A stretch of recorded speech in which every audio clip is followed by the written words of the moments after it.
ವಿಘ್ನರಾಜನ ಪಿರಿದು ಸ್ತುತಿಸಿ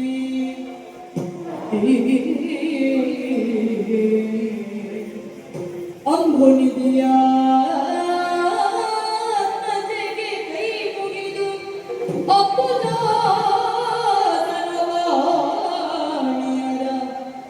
ಆರಾಮುಜಗೆ ಒಡಮಡುತ್ತ ಬಣ್ಣಿಪೆಗಿ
ಮಾಡಬಾರದನ್ನು ಮಾಡಲೇ ಆಗಬಾರದಂತಹ ದುಷ್ಪರಿಣಾಮವನ್ನೇ ಎದುರಿಸಬೇಕಾಗುತ್ತದೆ.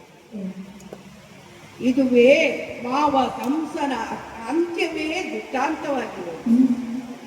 ಸಂಬಂಧದಲ್ಲಿ ಆತ ನಮ್ಮ ಮಾವನಾಗಿದ್ದರೂ ಕೂಡ ಲೋಕ ಕಂಟಕ ಕೆಲಸವನ್ನು ಮಾಡುತ್ತಾ ಇದ್ದ ಕಾರಣ ಆತನ ಸಂಹಾರವನ್ನು ಮಾಡಬೇಕಾಗಿಯೇ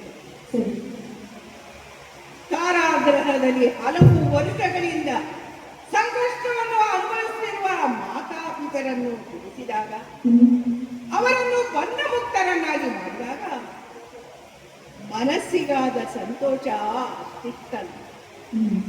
ಆ ಬಳಿಕ ನನ್ನ ಅಜ್ಜ ಉಗ್ರಸೇನ ಮಹಾರಾಜನನ್ನು ಮಥುರಾ ನಗರದ ಸಿಂಹಾಸನದ ಮೇಲೆ ಕುಳ್ಳಿರಿಸಿ ಅವರನ್ನು ಮಧುರೆಯ ಅಧಿಕಾರವನ್ನು ಅವರ ಕೈಗಿದ್ದಾಗ ನಿಜವಾಗಿಯೂ ನಮ್ಮ ಜೀವನ ಸಾರ್ಥಕವೆನಿಸಿದೆ ಎನಿಸಿದ ಸಂತೋಷ ನನಗುಂಟಾಗಿದೆ.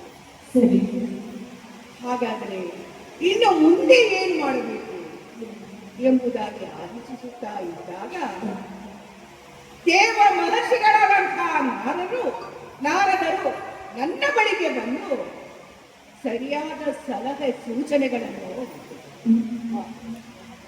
ವ್ಯಕ್ತಿಯೊಬ್ಬರ ಜೀವನದಲ್ಲಿ ಆಗಬೇಕಾದಂತಹ ಆಗು ಹೋಗುಗಳನ್ನು ಕಾಲ ಕಾಲಕ್ಕೆ ಸರಿಯಾಗಿ ಆಗುತ್ತಾ ಹೋಗಿ ಜೀವನವನ್ನು ನಾವು ರೂಪಿಸಿಕೊಳ್ಳಬೇಕು.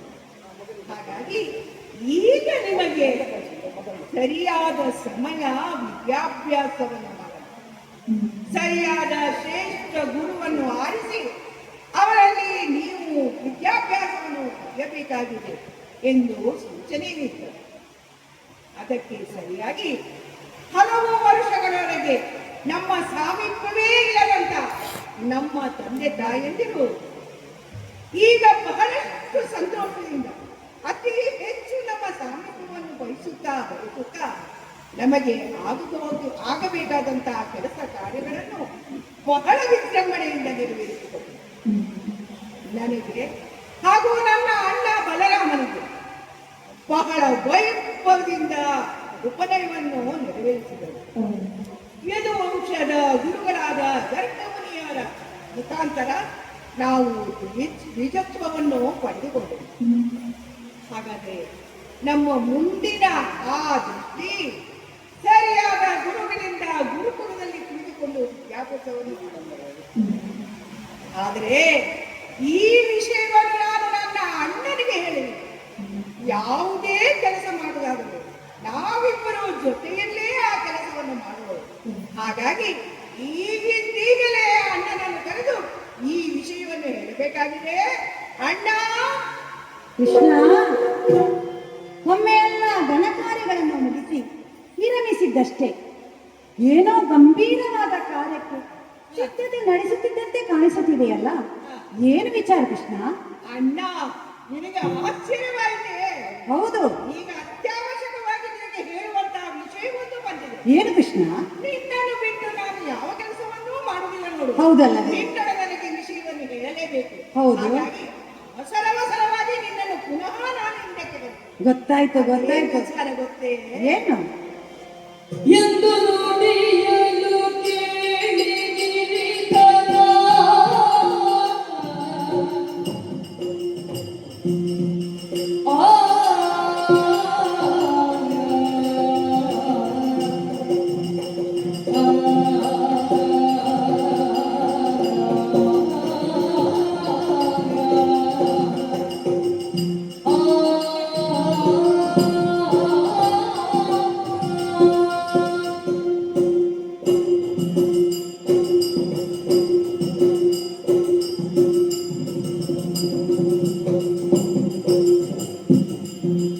ಎಂದು ನುಡಿಯಲು ಕೇಳಿ ಗಿರಿಧರ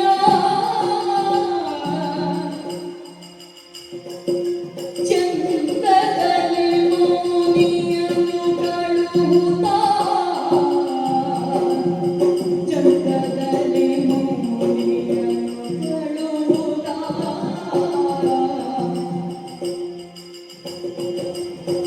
ಅಂದು ರಾಮನೊಡನೆ ದೊರೆಯನ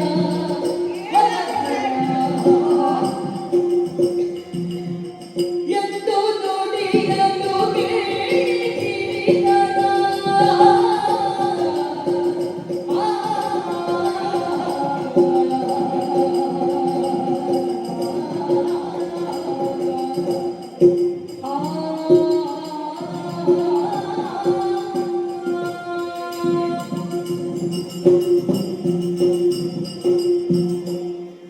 ಅಣ್ಣ, ಕೃಷ್ಣ, ನಮ್ಮ ಬಾಲ್ಯದ ದಿನಗಳು ಹೇಗೆ ಕಳೆದು ಹೋಯಿತು ನೋಡು. ಹೌದು, ಈ ಗೋಪ ಬಾಲರೊಟ್ಟಿಗೆ ಸೇರಿಕೊಂಡು ಆಡುತ್ತಾ ನಾವು ಆಡದ ಆಟವಿಲ್ಲ, ತೋರಿಸಿದ ಮಕ್ಕಳ ಚೇಷ್ಟೆಗಳಿಲ್ಲ. ಹೌದು ಅತಿಯಾದ ಮಕ್ಕಳ ಆಟಿಕೆಯಿಂದ ಹೌದು ನಮ್ಮ ಕೃಷ್ಣ. ಸಮಯವನ್ನೆಲ್ಲ ಕಳೆದುಕೊಂಡಿರುವುದು. ಹೌದು.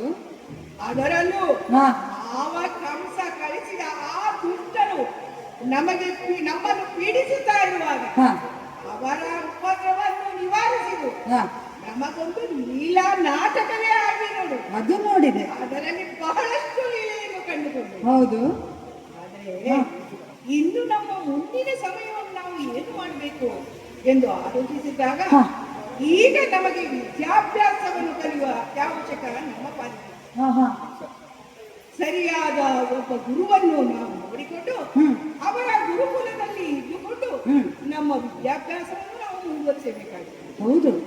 ಅವಂತಿ ನಗರದ ಹಾ. ಸಾಧಿತ್ರಿ ಮುನಿಯವರು ಹಾ, ಬಹಳ ಪರಮ ಶ್ರೇಷ್ಠರು, ಕಾಶ್ಯಪ ಗೋತ್ರದವರು. ಹಾ, ಅವರು ಪರಮ ಶ್ರೇಷ್ಠರಾದ ಗುರುಗಳು ಎಂದು ಸೂಚಿಸಲ್ಪಟ್ಟಿದ್ದರು. ಹೌದೇ? ಹಾಗಾಗಿ ಹಾ. ಅವರ ಗುರುಕುಲದಲ್ಲಿ ಕುಳಿತುಕೊಂಡು ಹ್ಮ್. ನಾವು ನಮ್ಮ ವಿದ್ಯಾಭ್ಯಾಸವನ್ನು ಅವರ ಮುಖೇನವಾಗ ಕಲಿಯಬೇಕು ಆಹಾ. ಎಂಬುದಾಗಿ ನಾನು ಯೋಚಿಸಿದ್ದೇನೆ. ಹಾ. ಇದನ್ನೇ ದೇವಮೂರ್ತಿಗಳಾದ ನಾರದರು ನಮ್ಮಲ್ಲಿ ಹೇಳಿದರು. ಓಹೋ. ಹಾಗಾಗಿ ಹಾ. ಆ ವಿಷಯವನ್ನೆಲ್ಲ ಕೇಳಿಕೊಂಡು ಹಾ.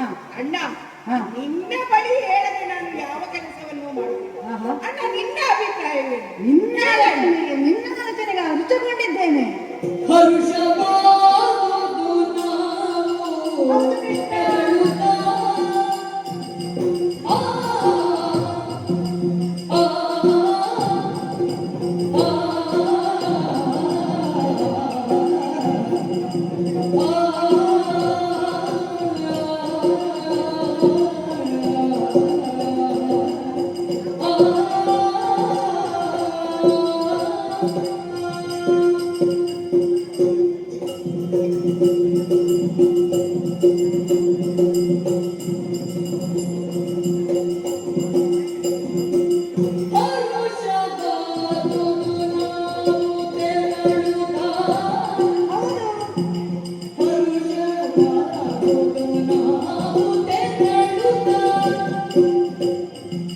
ಗುರು ಮಠದಿ ಬಗೆ ಬಗೆಯ ವಿದ್ಯೆಯ ಗುರು ಮಠದಿ ಬಗೆ ಬಗೆಯ ವಿದ್ಯೆಯ ಅರಿತು ಬರಲು ತಮದರಿಟಿಯು ದೊರೆಯುವುದೆನ್ನುತ್ತಲೇ ನುಡಿದನು.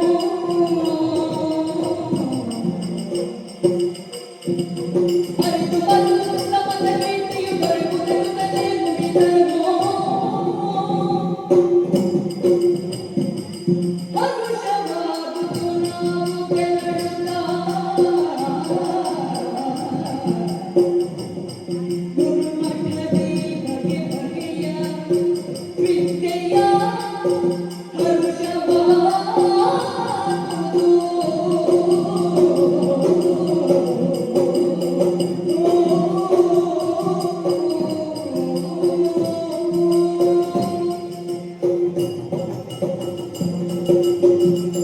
ಕೃಷ್ಣ, ಆಹಾ, ಎಂತ ಆಲೋಚನೆ ನಿನ್ನದು.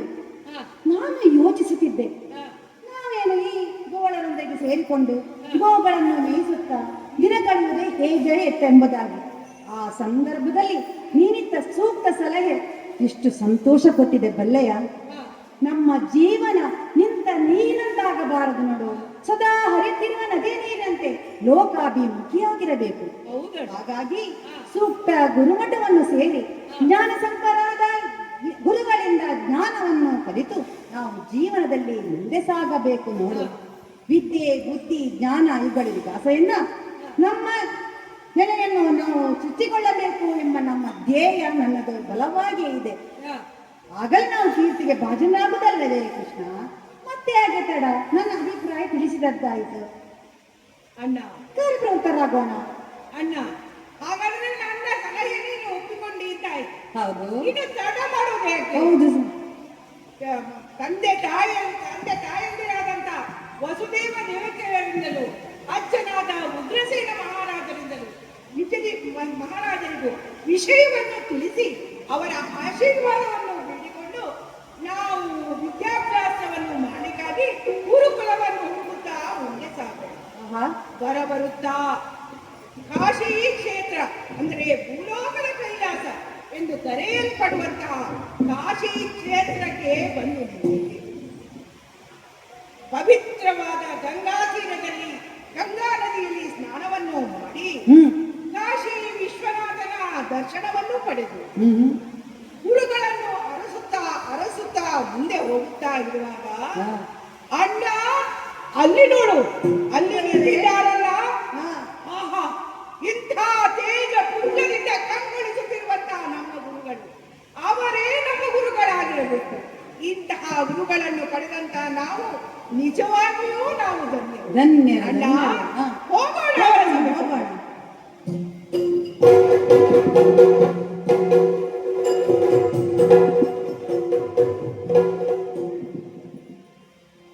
ಅತುಳಬೇದು ಪುಂಜನ ಜನರು ಕವಿಬೋಧನವೋ ಕಂಡು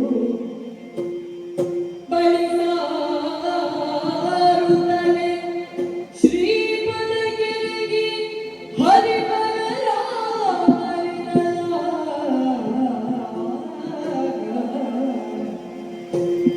ಅತಿಮುದದಿ ಬಾಲಕರ ಮಂದಿಸಿ ಅತಿಮುದದಿ ಬಾಲಕರ ಮಂದಿಸಿ ಅಧಿಕರಿಸುತ್ತಲೇ ತೂತುತ್ತಲಿ ನೋಡುತ್ತಲೇ ಘನಮಣಿಯೊಡನೆ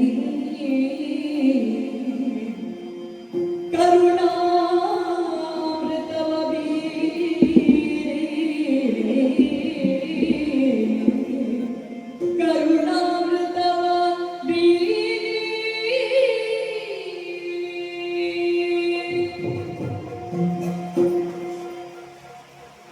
ಆಚಾರ್ಯ ದೇವೋ ಭವ. ಹೌದು, ವಿದ್ಯೆಯನ್ನು ಸಂಪಾದಿಸಲು ಹೊರಟಂತಹ ವಿದ್ಯಾರ್ಥಿ ಗುರುಗಳಲ್ಲಿ ದೇವರನ್ನು ಕಾಣಬೇಕು. ಆಗ ತಾನೇ ಕಲಿತ ವಿದ್ಯೆ ಸಿದ್ಧಿಸುತ್ತದೆ. ಶ್ರದ್ಧೆ, ವಿನಯ, ಭಕ್ತಿಗಳಿಂದ ವಿದ್ಯಾರ್ಜನೆಗೆ ಮುಂದಾಗಬೇಕು. ಗುರುಗಳು ಹೇಳಿದ ಸಕಲ ವಿಷಯವನ್ನು ಪಾಲಿಸಬೇಕು. ವಿದ್ಯಾಹೀನಂ ಪಶು ಸಮಾನ ಎಂಬ ಮಾತನ್ನು ಅರಿತು ನಡೆದರೆ ಅಂತಹ ವಿದ್ಯಾರ್ಥಿಗೆ ಯಶಸ್ಸು ತಾನಾಗಿಯೇ ಲಭಿಸುತ್ತದೆ ಎಂದು. ಹಾಗೆಯೇ ಗುರುಗಳು ಕೂಡ ತಮ್ಮ ಕರ್ತವ್ಯಬದ್ಧರಾಗಿರಬೇಕು. ವಿದ್ಯೆ ಹೇಳದ ಗುರು, ಬುದ್ಧಿ ಹೇಳದ ತಂದೆ, ಬಿದ್ದಿರಲವನ್ನು ನೋಡದ ತಾಯಿ, ಶುದ್ಧ ವೈರಿಗಳು ಎಂಬ ಮಾತಿದೆಯಲ್ಲ. ಯಾಕೆ ಇದನ್ನೆಲ್ಲ ಹೇಳುತ್ತಾ ಇದ್ದೇನೆ? ಜೀವನದಲ್ಲಿ ಪಡಬಾರದ ಕಷ್ಟವನ್ನೇ ನಾನು ಪಡೆ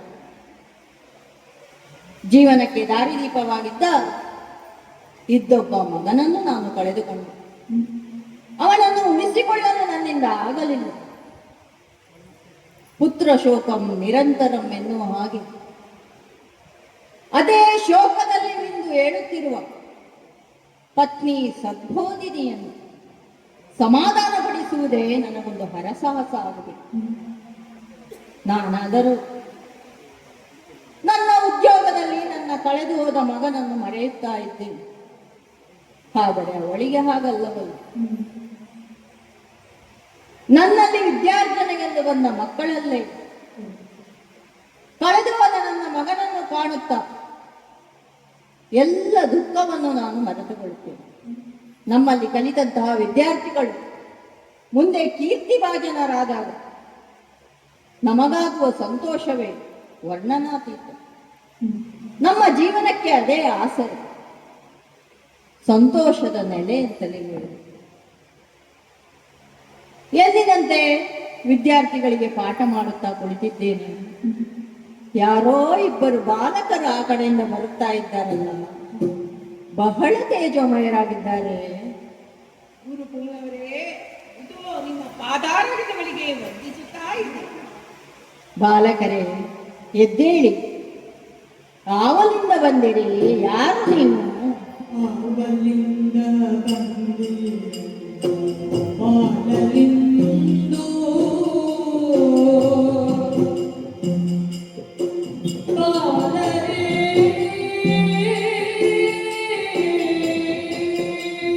ಹೇಳಿ ಮಕ್ಕಳೇ.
ಬಾಲಕರೇ, ಕುವರ್ಯ, ತಮ್ಮ ಆಗಮನದಿಂದ ಬಹಳ ಸಂತೋಷಗೊಂಡಿದ್ದೇನೆ. ಹ, ಮೊದಲ ದರ್ಶನದಲ್ಲಿ ಹ. ಏನೋ ಒಂದು ಅನಿರ್ವಚನೀಯವಾದ ಆನಂದ ನನಗೆ ಆಗುತ್ತಾ ಉಂಟು. ಅಷ್ಟು ತೇಜೋಮಯರಾಗಿದ್ದೀರಿ ತಾವು. ಹೌದೇ? ಬಾಲಕರೇ, ಹ, ಬಹಳ ದೂರದಿಂದ ಬಂದವರು ತಾವು ಅಂತಾದರೆ ಏನೋ ಒಂದು ಮಹತ್ತರವಾದ ಕಾರಣ ಇದ್ದಿರಲೇಬೇಕು. ಹೌದು ಸ್ವಾಮಿ. ವಿದ್ಯಾರ್ಜನೆಗಾಗಿ ಇಲ್ಲಿ ಮಕ್ಕಳು ಬರುವುದು ಸಹಜವೇ. ತಮ್ಮ ಮನದ ವಾಂಚೆ ಏನು ಅದನ್ನು ತಮ್ಮ ಬಾಯಿಂದಲೇ ಕೇಳುವಂತಹ ಆಸೆ ನನಗೆ. ಹಾಗಾಗಿ ಕೇಳ್ತಾ ಇದ್ದೇನೆ, ತಾವು ಎಲ್ಲಿಂದ ಬಂದಿರಿ? ತಮ್ಮ ವಾಸ್ತವ್ಯವಿರ ಪುರ ಯಾವುದು? ನಿಮ್ಮ ಹೆತ್ತಿರುವ ಪುಣ್ಯಮಾತೆ ಯಾರು? ತಂದೆ ಯಾರು? ಎಲ್ಲವನ್ನು ತಿಳಿಸುವಿರಾ? ಗುರುವರ್ಯ, ನನ್ನ ಮಾತನ್ನು ಲಾಲಿಸಬೇಕು. ಪುರವು ಮಥುರೆ ಜನಪಸುತರು ಮೌನಿ ಶ್ರೇಷ್ಠ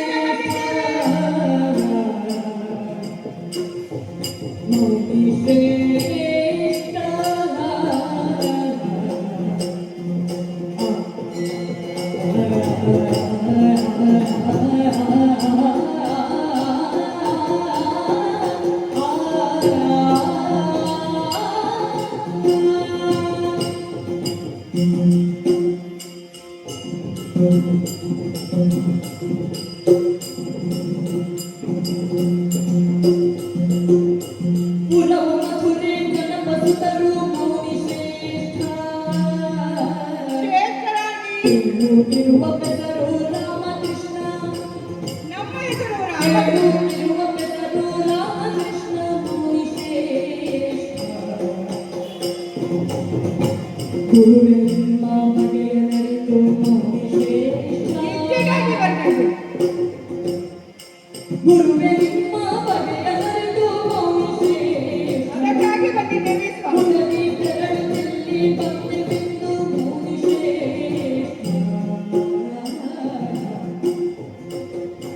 ಗುರುವೆ ನಿಮ್ಮ ಬಗೆಯ ನರಿತು ಮೌನಿ ಶ್ರೇಷ್ಠ ಮುದಲಿ ತೆರಳುತ್ತಲ್ಲಿ ನಮ್ಮನ್ನು ಧನ್ಯರಾಗಿಸಲು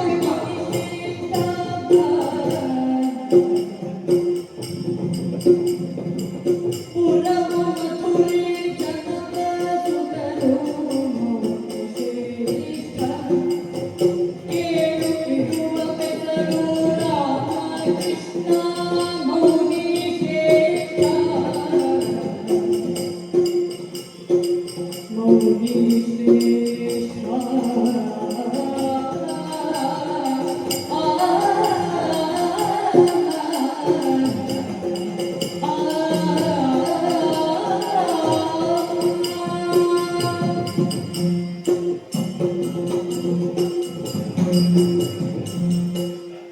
ಗುರುವರ್ಯ, ಮಕ್ಕಳೇ, ನಾವು ಮಧುರಾ ನಗರದಿಂದ ಬಂದವರಾಗಿದ್ದೇವೆ. ಹೌದೇ? ನಮ್ಮದು ಮಧುರಾಪುರವೇ ನಮ್ಮ ಸಾಧುಸ್ಥಾನವಾಗಿದೆ. ಆಹಾ, ಯದು ವಂಶದಲ್ಲಿ ಅತ್ಯಂತ ಹೆಸರುವಾಸಿಯಾದಂತ ವಸುದೇವ ದೇವಕಿಯರು ನನ್ನ ತಂದೆ ಮತ್ತು ತಾಯಿ. ಸರಿ. ನನ್ನ ಹೆಸರು ಕೃಷ್ಣ ಎಂಬುದು. ಹ್ಮ್ ಈತನು ನನ್ನ ಅಣ್ಣ ಬಲರಾಮ. ನಮ್ಮನ್ನು ಬಾಲ್ಯದಿಂದಲೂ ರಾಮಕೃಷ್ಣ ಎಂಬುದಾಗಿಯೇ ಕರೆಸಿಕೊಳ್ಳುತ್ತಾ ಇದ್ದೆ. ರಾಮಕೃಷ್ಣರು ತಾವು? ಹೌದು ಸ್ವಾಮಿ. ತಮ್ಮದು ಕಾಶಿ ಪಟ್ಟಣದಲ್ಲಿ ಬಹಳಷ್ಟು ಅತ್ಯಂತ ಹೆಸರುವಾಸಿಯಾದಂತಹ ವಿದ್ಯಾಪೀಠ. ಹ, ಹಾಗಾಗಿ ಈ ಕಾಶಿ ಕ್ಷೇತ್ರಕ್ಕೆ ಬಂದು ಹ್ಮ್ ಗಂಗಾ ನದಿಯಲ್ಲಿ ಸ್ನಾನ ಮಾಡಿ ಹ್ಮ್ ವಿಶ್ವನಾಥನ ದರ್ಶನವನ್ನು ಪಡೆದರು. ಹ, ಇಲ್ಲಿ ಭಾಗೀರಥಿಯು ಹರಿಯುತ್ತಾ ಇದ್ದಾರೆ. ಹ, ಮೃತ್ಯುಂಜಯನು ತನ್ನ ಜಡೆಯಲ್ಲಿ ಹಿಡಿದುಕೊಂಡು ಬ್ರಹ್ಮದೇವನು ತನ್ನ ಕಮಂಡದಲ್ಲಿ ಹಿಡಿದು ತ್ರಿಪದ ಗಾಮಿನಿಯಾಗಿ ಭಾಗೀರಥಿಯು ಹರಿಯುತ್ತಾ ಇದ್ದಾರೆ. ಹೌದಲ್ಲ? ಆ ಗಂಗಾ ಮಾತೆಯಲ್ಲಿ ಮಿಂದು ಶುಚೀಭೂತರಾಗಿ ವಿಶ್ವನಾಥನ ದರ್ಶನವನ್ನು ಪಡೆದು ನಾವು ತಮ್ಮ ಬಳಿಗೆ ಬಂದಿದ್ದೇವೆ ಸ್ವಾಮಿ. ತಮ್ಮದು ಅತ್ಯಂತ ಪ್ರಸಿದ್ಧವಾದ ವಿದ್ಯಾಪೀಠ. ಇದು ಕಾಶಿ ವಿದ್ಯಾಪೀಠವೆಂದೇ ಕರೆಯಲ್ಪಡುತ್ತದೆ. ತಾವು ಇಲ್ಲಿ ಬಂದಂತಹ ವಿದ್ಯಾರ್ಥಿಗಳಿಗೆ ಸರಿಯಾದ ವಿದ್ಯಾಭ್ಯಾಸವನ್ನು ಕಲಿಸಿ ಅವರನ್ನು ಜ್ಞಾನವಂತರನ್ನಾಗಿ ಮಾಡುವಂತಹ ಕೆಲಸವನ್ನು ನೀವು ಮಾಡುತ್ತಾ ಇದ್ದೀರಿ ಎಂಬುದನ್ನು ನಾವು ಅರಿತವರಾಗಿದ್ದೇವೆ. ಅತ್ಯಂತ ಶ್ರೇಷ್ಠ ಮುನಿಗಳಾದಂತಹ ನೀವು ನಮ್ಮನ್ನು ನಿಮ್ಮ ಶಿಷ್ಯ ವರ್ಗದಲ್ಲಿ ಸೇರಿಸಿಕೊಂಡು ನಮಗೂ ಈ ವಿದ್ಯಾಭ್ಯಾಸವನ್ನು ಕಲಿಸಿ ನಮ್ಮಲ್ಲಿರದ ಅಂಧಕಾರವನ್ನು ಹೋಗಲಾಡಿಸಿ ಜ್ಞಾನವನ್ನು ನೀವು ಕೊಡಬೇಕು, ನಮ್ಮನ್ನು ಉದ್ಧರಿಸಬೇಕು ಎಂದು ಕೇಳಿಕೊಳ್ಳುತ್ತಾ ಇದ್ದೇನೆ. ಸಂತೋಷವಪ್ಪ. ಗುರುವರ್ಯ, ತಿಳಿಯಬೇಕು ಸರ್ವ ವಿದ್ಯೆಯೇ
ಗುರುವರ್ಯ, ಮಕ್ಕಳೇ. ಗುರು ಅಂದರೆ ಅಜ್ಞಾನದಿಂದ ಕೂಡಿದ ಕತ್ತಲು. ಹ್ಮ್ ಗುರು ಅಂದರೆ ಸುಜ್ಞಾನದ ಬೆಳಕು. ಹ್ಮ್. ಪ್ರತಿಯೊಬ್ಬನಲ್ಲಿರುವ ಅಜ್ಞಾನ ಕತ್ತಲು ಹೋಗಬೇಕಾದರೆ ಸುಜ್ಞಾನದ ಬೆಳಕು ಹರಿಸಲು ಗುರು ಬೇಕೇ ಬೇಕು. ಅದು ಗುರು ಇಲ್ಲದ ವಿದ್ಯೆ ಹ್ಮ್ ಬೆಳೆ ಇಲ್ಲದ ಕೃಷಿ ಭೂಮಿಯಂತೆ ಹ್ಮ್. ನಿರರ್ಥಕ ಅಪೂರ್ಣ ಎಂಬುದನ್ನರಿತು ನಾವು ಶ್ರೇಷ್ಠರಾದ ಗುರುಗಳಾದ ತಮ್ಮನ್ನು ಅರಿಸುತ್ತಾ ಇಲ್ಲಿಯವರೆಗೆ ಬಂದಿದ್ದೇವೆ.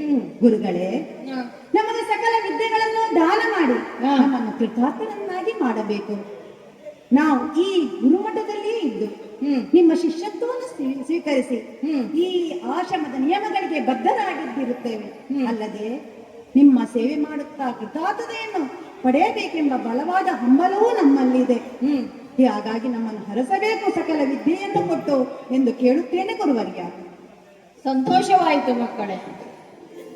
ಜ್ಞಾನದ ಹಾದಿ ಬಂದ ನಿಮಗೆ ಓ ಕೃಷ್ಣ ಬಲರಾಮರೇ, ಜ್ಞಾನದ ಹಾದಿ ಬಂದ ನಿಮಗೆ ಸದ್ಬೋಧನೆಯ ತಾನಿವೆ ಶೀಘ್ರವೂ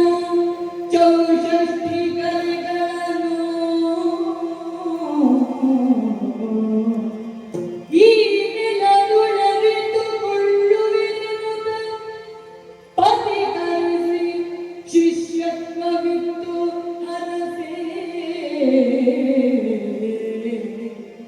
ಈ ನೆಲದುಳರಿತುಕೊಳ್ಳುವಿರೆನುತ ಪತಿಕರಿಸಿ ಶಿಷ್ಯತ್ವವಿತ್ತು ಹರಸೆ ಜ್ಞಾನದಾದಿ ಬಂದ ನಿಮಗೆ ಸದ್ಬೋಧನೆಯ ತಾನಿವೆ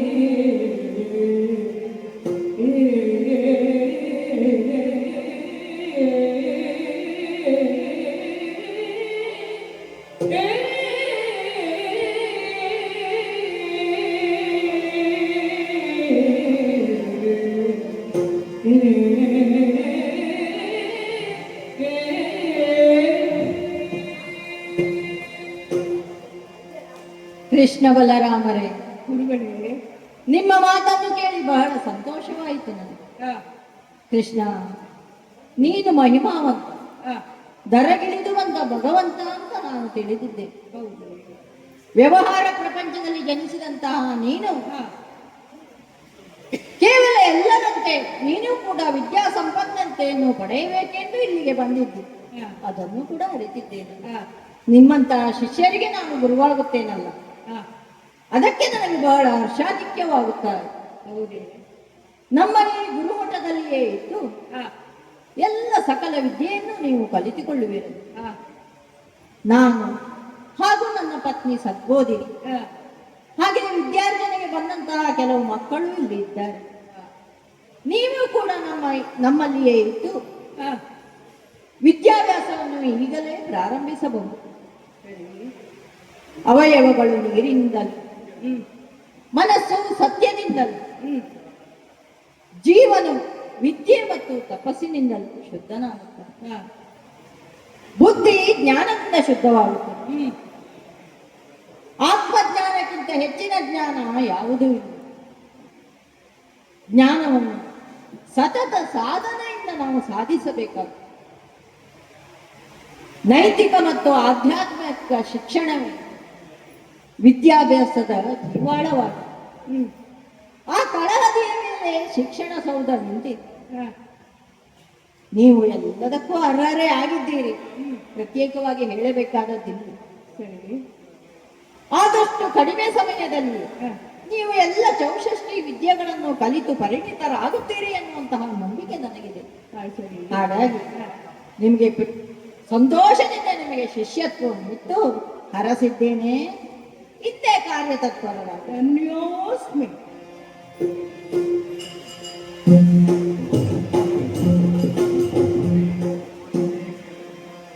ಮತಿವಂತರೇ ನೀವು ಮಕ್ಕಳೇ, ಅತಿ ಕಿರಿದು ದಿವಸಗಳು ಮತಿವಂತರಾಗಿದ್ದೀರಿ ತಾವು.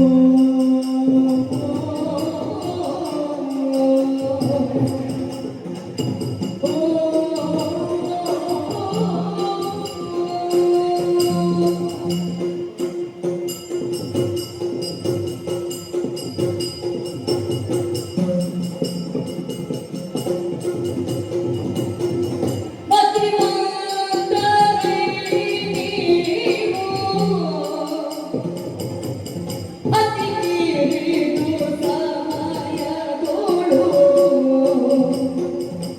ಅಕುಲ ಪರಿಣಿತರಾಗಲು ಮತಿವಂತರೇ ನೀವು ಕಲೆಗಳಲ್ಲಿ ಪರಿಣಿತರಾಗಲು ಹರುಷದಿ ಪರೀಕ್ಷೆಯನ್ನು ನೆರವೇರಿಸುವೆ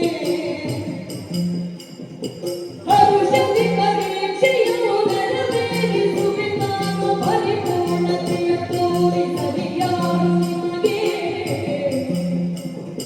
ಸರಿಯಾರು ನಿಮಗೆ ಮತಿವಂತರೇ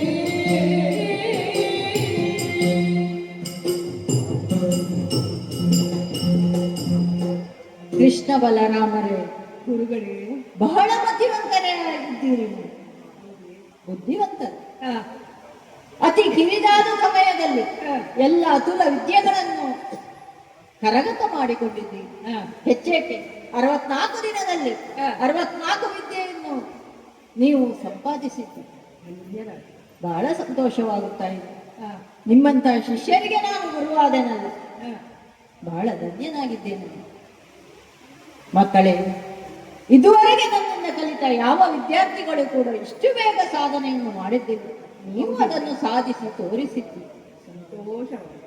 ಅದೃಷ್ಟವಂತರಿಗೆ ಮಾತ್ರ ಅವಕಾಶಗಳು ಸಿದ್ಧಿಸುತ್ತದೆ. ಆ ಅವಕಾಶಗಳನ್ನು ಸದುಪಯೋಗ ಪಡಿಸಿಕೊಂಡರೆ ಮುಂದೆ ಅವನು ಯಶಸ್ಸನ್ನು ಕಾಣಲಿಕ್ಕೆ ಸಾಧ್ಯವಾಗುತ್ತದೆ. ಅಂತಹ ಯಶಸ್ಸನ್ನು ತಾವು ಪಡೆಯಲಿದ್ದೀರಿ. ಸಂತೋಷವಾಗ್ತದೆ.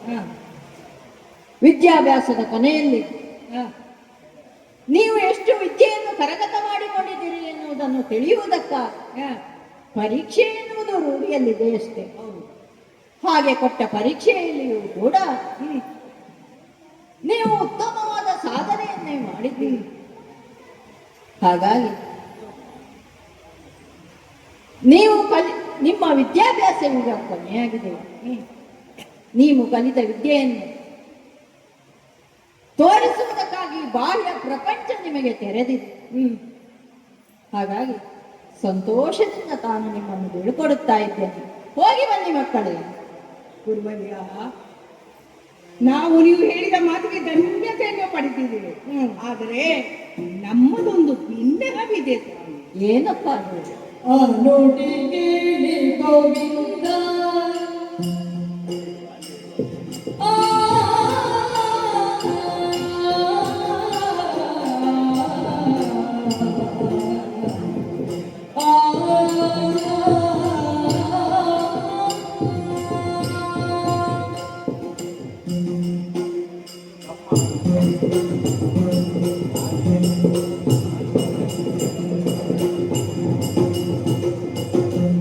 ನೋಡಿ ಕೇಳಿ ಗೋವಿಂದ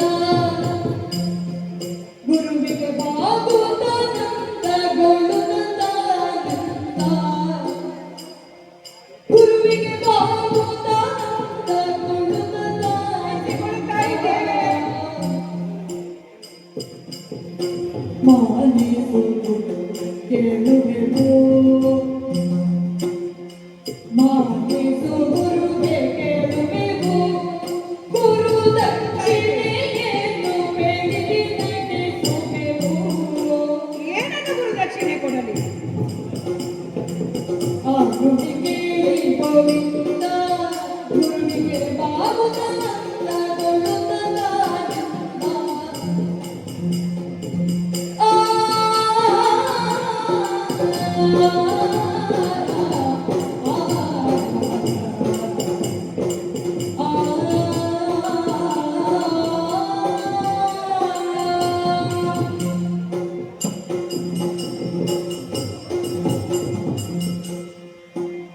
ಗುರುವರ್ಯ, ಮಕ್ಕಳೇ. ನಾವಿಬ್ಬರೂ ನಿಮಗೆ ಶರಣಾಗಿ ಹೋಗಿದ್ದೀವಿ. ಹಾ. ನಿಮ್ಮಂತಹ ಶ್ರೇಷ್ಠ ಗುರುವನ್ನು ಪಡೆದಂತಹ ನಾವು ನಿಜವಾಗಿಯೂ ಧನ್ಯರು. ಈಗ ನೀವು ಹೇಳಿದಂತೆ ಅತಿ ಕಡಿಮೆ ಸಮಯದಲ್ಲಿ ನಾವು ವಿದ್ಯಾಭ್ಯಾಸವನ್ನು ಮುಗಿಸಿದೆವು ಎಂದು ಹೇಳಿದಿರಲ್ಲ. ಹೌದು, ಅದು ಕೇವಲ ನಮ್ಮ ಪ್ರಯತ್ನ ಮಾತ್ರವಲ್ಲ, ತಮ್ಮ ಅಸದಳವಾದಂತಹ ಅಸದೃಶವಾದಂತಹ ಆ ಮಾರ್ಗದರ್ಶನದಿಂದ ನಮ್ಮ ಜ್ಞಾನವನ್ನು ನಾವು ಬೆಳಗಿಸುವುದಕ್ಕೆ ದಾರಿದೀಪವಾಗಿದೆ. ಸರಿಯಪ್ಪ. ಹಾಗಾಗಿ ಅಂತಹ ಗುರುಗಳನ್ನು ಪಡೆದ ನಾವು ನಿಜವಾಗಿಯೂ ಶ್ರೇಷ್ಠರು. ಕತ್ತಲೆಯು ಸುತ್ತಲೂ ಪಸರಿಸುತ್ತಾ ಇದ್ದರೂ ಬಾಲ ಸೂರ್ಯನ ಬೆಳಕು ಪಸರಿಸಿದಾಗ ಆ ಕತ್ತಲೆಯು ಮಾಯವಾಗಿ ಸೂರ್ಯನ ಬೆಳಕನ್ನು ತುಂಬುತ್ತಾ ಇದ್ದಂತೆ ಅಂಧಕಾರದಲ್ಲಿ ಇದ್ದಂತಹ ನಮ್ಮನ್ನು ಜ್ಞಾನದ ಬೆಳಕಿನ ಕಡೆಗೆ ಹರಿಸಿ ನಮ್ಮನ್ನು ಸರ್ವಶ್ರೇಷ್ಠರನ್ನಾಗಿ ಮಾಡಿಬಿಟ್ಟು ನಿಜವಾಗಿ ಅದು ನಮಗೆ ಅದು ಅತ್ಯಂತ ಶ್ರೇಷ್ಠವೆನಿಸಿದೆ. ದೇಹ, ಮನಸ್ಸು, ಬುದ್ಧಿ. ಶಿಕ್ಷಣವೆಂದರೆ ದೇಹ, ಮನಸ್ಸು, ಬುದ್ಧಿ. ಬುದ್ಧಿಯನ್ನು ಹೊಂದಿರುವಂತಹ ಸಂಸ್ಕಾರವೇ ಶಿಕ್ಷಣ. ಅಂತಹ ಶಿಕ್ಷಣವನ್ನು ನೀವು ನಮಗೆ ದಯಪಾಲಿಸಿಕೊಟ್ಟಿದ್ದೀರಿ. ಜೀವನದಲ್ಲಿ ಬರುವಂತಹ ಸಂತೋಷ, ದುಃಖ ಇವೆಲ್ಲವನ್ನು ಸಮಾನವಾಗಿ ನೋಡುತ್ತಾ ಅದರಲ್ಲೇ ಪ್ರಯಾಣವನ್ನು ಮುಂದುವರಿಸುತ್ತಾ ಹೋದಲ್ಲಿ ನಮ್ಮ ಸಮಸ್ಯೆಗಳೆಲ್ಲವೂ ಪರಿಹಾರವಾಗುವುದು ಎಂಬುದನ್ನು ಹೇಳಿಕೊಟ್ಟಿದ್ದೀವಿ. ಅದರಿಂದ ನೆಮ್ಮದಿ ಸಿಕ್ಕುವುದು ಎಂಬುದಾಗಿಯೂ ಬರುವುದು. ಇದೆಲ್ಲದ ಅನುಭವವನ್ನು ನಾವು ಪಡೆದುಕೊಂಡು ಬರುತ್ತಾ ಇದ್ದೇವೆ.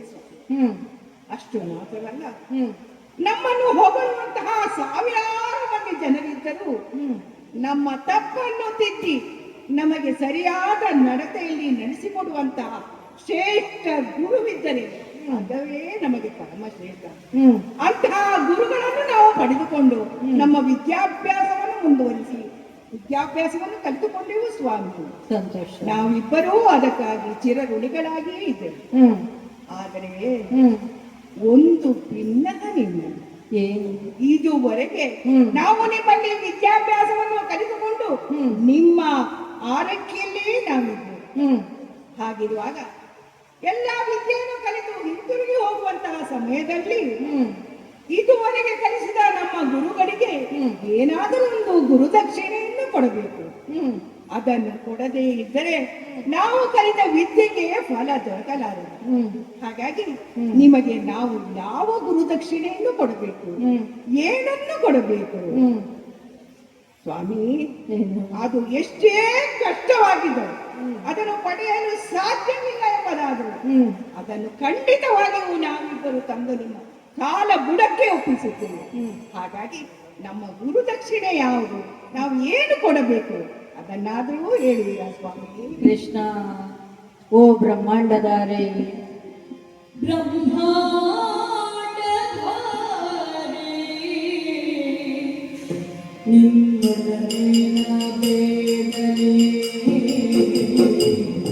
ಏನು ಕೇಳುವುದಪ್ಪ ನಿನ್ನಲ್ಲಿ?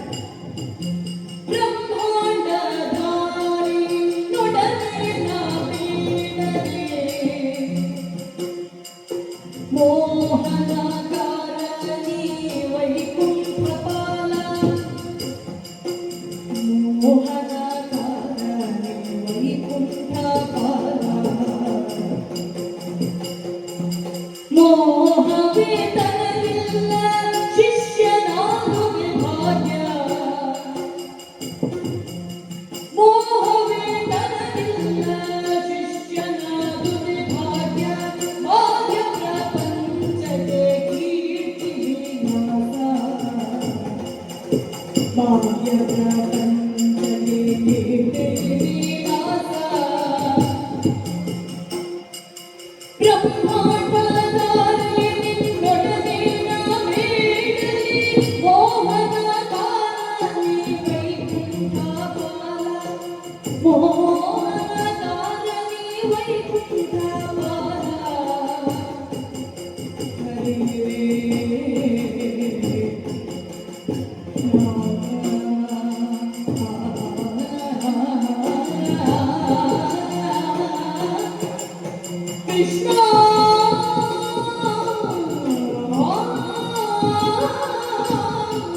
ಕೃಷ್ಣ, ಬ್ರಹ್ಮಾಂಡಧಾರಿ ಅಂತ ನಿನ್ನನ್ನು ಕರೆದೆ. ಬ್ರಹ್ಮಾಂಡಕ್ಕೆ ನೀನು ಒಡೆಯ. ಸಾಕ್ಷಾತ್ ಮಹಾವಿಷ್ಣುವೇ ನೀನು ಆಗಿದ್ದು. ಲೋಕದಲ್ಲಿ ಜೀವಿಸಿರುವ ನಮ್ಮಂತವರಿಗೆ ದರ್ಶನ ಭಾಗ್ಯಲ್ಲಿಕ್ಕಂತಲೇ ಧರೆಗಿಳಿದು ಬಂದ ಭಗವಂತನು ನೀನೇ ಜಗದಾದಿ ಗುರು. ನಿನಗೆ ನಾನು ಗುರುವಾದನಲ್ಲ, ಆ ಅವಕಾಶ ನನಗೆ ದೊರೆಯುತ್ತಲ್ಲ. ಇದಕ್ಕಿಂತ ದೊಡ್ಡ ಭಾಗ್ಯ ಉಂಟೆ. ನಿನ್ನನ್ನು ಶಿಷ್ಯನಾಗಿ ಪಡೆದದ್ದೇ ನನ್ನ ಸೌಭಾಗ್ಯ ಅಂತ ನಾನು ತಿಳಿದುಕೊಂಡಿದ್ದೇನೆ. ಹೊರಗಿನ ಪ್ರಪಂಚದಲ್ಲಿ ವಿಷಯ ಇದು ತಿಳಿದಾಗ ಎಲ್ಲರೂ ನನಗೆ ಕೊಡುವಂತಹ ಮನ್ನಣೆ, ಕೀರ್ತಿ, ಇದರಲ್ಲಿಯೇ ನಾನು ಸಂತೋಷವನ್ನು ಕೊಡುತ್ತೇನೆ. ಅದನ್ನೇ ಸಂಭ್ರಮಿಸುತ್ತಾ ನನ್ನ ಜೀವನವನ್ನು ನಾನು ಕಳೆಯುತ್ತೇನೆ.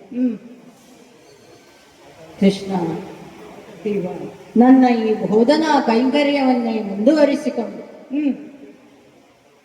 ತ್ಯಾಗಚಿತ್ತನಾಗಿ ನಿಸ್ವಾರ್ಥ ಸೇವೆಯನ್ನು ಮಾಡುತ್ತಾ ಮುಂದಿನ ಜೀವನವನ್ನು ನಾನು ಕಳೆಯಬೇಕೆಂದುಕೊಂಡಿದ್ದೇನೆ. ಹೌದು, ನೀನು ಬಂದ ಮೇಲೆ ನನ್ನ ಜೀವನದ ಗತಿಯೇ ಬದಲಾಗಿ ಹೋಯಿತು. ನಿನ್ನೊಡನೆ ಕಳೆದಂತಹ ಆ ಕ್ಷಣಗಳು, ನಿನ್ನ ಒಡನಾಟ ಬಹಳ ಸಂತೋಷವನ್ನು ತಂದುಕೊಟ್ಟಿತು. ಅದನ್ನೇ ನೆನಪಿಸಿಕೊಳ್ಳುತ್ತಾ ನಾನು ನನ್ನ ಎಲ್ಲ ಹಳೆಯ ಘಟನೆಯನ್ನು ಮರೆಯುತ್ತೇನೆ. ಕೃಷ್ಣ, ಗುರುದಕ್ಷಿಣೆ ಯಾವುದು ನನಗೆ ಬೇಡವಪ್ಪ. ನೀನು ನನಗೆ ಶಿಷ್ಯನಾಗಿ ಒದಗಿ ಬಂದಂತಹ ಆ ಸೌಭಾಗ್ಯವೇ ನನಗೆ ಗುರುದಕ್ಷಿಣೆ. ಇನ್ನೇನು ನಾನು ಕೇಳಲ್ಲ. ಸ್ವಾಮಿ, ಮಕ್ಕಳೇ, ನೀವು ಯಾವಾಗ ಈ ಆಶ್ರಮಕ್ಕೆ ಬಂದಿರೋ ಅಂದಿನಿಂದ ನಮ್ಮ ಇಡೀ ಆಶ್ರಮವೇ ಪಾವನವಾಗಿ ಹೋಯಿತಪ್ಪ. ಹೌದೇ ಅಮ್ಮ. ಬದುಕಿನ ಉತ್ಸಾಹವನ್ನೇ ಕಳೆದುಕೊಂಡು ಯಾಂತ್ರಿಕವಾಗಿ ಸಾಗುತ್ತಿದ್ದ ನಮ್ಮ ಬದುಕಿಗೆ ಮತ್ತೆ ನೀವು ಹೊಸ ಬೆಳಕನ್ನು ನೀಡಿದಿರಿ. ನಮ್ಮ ಚೈತನ್ಯವನ್ನೇ ತುಂಬಿದಿರಿ. ನಿಮ್ಮೊಂದಿಗೆ ನಾನು ಮತ್ತೆ ನನ್ನ ಸುಖದ ಕ್ಷಣಗಳನ್ನು ಕಂಡುಕೊಂಡಿದ್ದೇನೆ ಕೃಷ್ಣ. ಹೌದೇ ಕೃಷ್ಣ, ನಿಮ್ಮನ್ನೇ ನೋಡುತ್ತಾ ನೋಡುತ್ತಾ ನಾನು ನನ್ನ ಪುತ್ರನನ್ನೇ ನಿಮ್ಮನ್ನೇ ಕಂಡೆ. ಹೌದೇ, ನೀವು ಅಷ್ಟೇ ಸ್ವಂತ ತಾಯಿಯಂತೆ ನನ್ನನ್ನು ಪ್ರೀತಿಸಿದಿರಿ, ಆದರಿಸಿದಿರಿ, ಗೌರವಿಸಿದಿರಿ. ಆದರೆ ಮತ್ತೆ ಈಗ ನಿಮ್ಮ ವಿದ್ಯಾಭ್ಯಾಸವನ್ನು ನಂಬಿಸಿ ನೀವು ಹಿಂದಿರುಗುತ್ತೀರಿ. ನೀವು ಹಿಂದಿರುಗಿ ಹೊತ್ತಿನಲ್ಲಿ ಎಲ್ಲಿ ನನಗೆ ಹಳೆಯ ನೆನಪನ್ನು ಕಾಣಿಸುತ್ತದೋ ಎಂದು ನನಗೆ ಆತಂಕವಾಗುತ್ತಾ ಇದೆ ಕೃಷ್ಣ, ಭಯವಾಗುತ್ತಾ ಇದೆ. ಅದೇನಮ್ಮ ಮಾಡಲಿ ಕೃಷ್ಣ. ಬೀಳ್ಕೊಡುವೆ ಎಂಬುದು ಅನಿವಾರ್ಯವೂ ಹೌದು. ಯಾರು ತಮ್ಮ ಕರ್ತವ್ಯವನ್ನು ಮುಗಿಸಿ ಮುಂದಿನ ಕರ್ತವ್ಯಕ್ಕೆ ತೆರಳಲೇಬೇಕು. ನೀವು ಹೋಗುವರಿದ್ದೀರಿ. ಹೌದು. ಹಾಗಾಗಿ ನೀವು ಹಿಂದಿರುಗಿ ಹೋಗುವ ಮುನ್ನ ನನ್ನ ಮುಂದೆ ಒಂದು ಮನದ ಆಸೆ, ಅದನ್ನು ನಿಮ್ಮಲ್ಲಿ ತೋಡಿಕೊಳ್ಳಬೇಕು ಎಂದು ಅನಿಸುತ್ತದೆ. ಖಂಡಿತವಾಗಿ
ಅಮ್ಮ, ನೀನು ಯಾರು ಏನು ಎಂಬುದನ್ನು ಚೆನ್ನಾಗಿ ಅರಿತವಳು ನಾನು.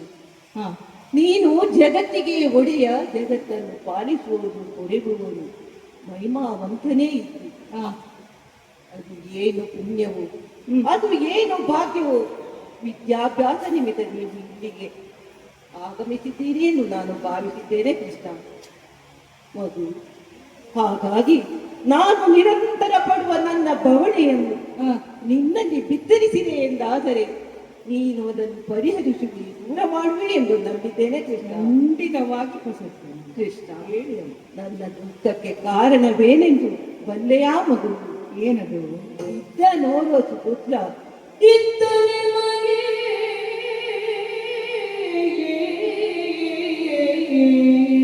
ಹೌದು ಮಗು. ಸುಪುತ್ರ ನೋರ್ವನು, ಇತ್ತ ನಿಮಗೆ ಸುಪುತ್ರ ನೋರ್ವನು,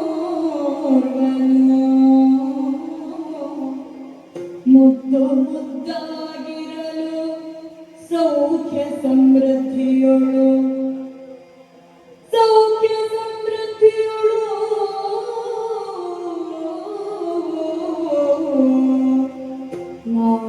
ನಾವಿರೆ ಪ್ರಭಾಸ ಕ್ಷೇತ್ರದೊಳು ಹೋಗಿ, ನಾವಿರೆ ಪ್ರಭಾಸ ಕ್ಷೇತ್ರದೊಳು ಹೋಗಿ,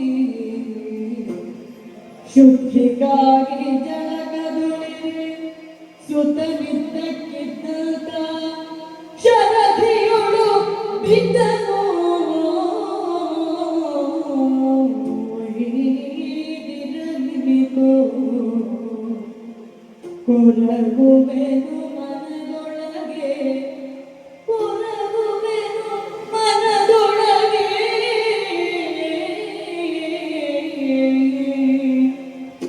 ಕೊರಗುವೆನು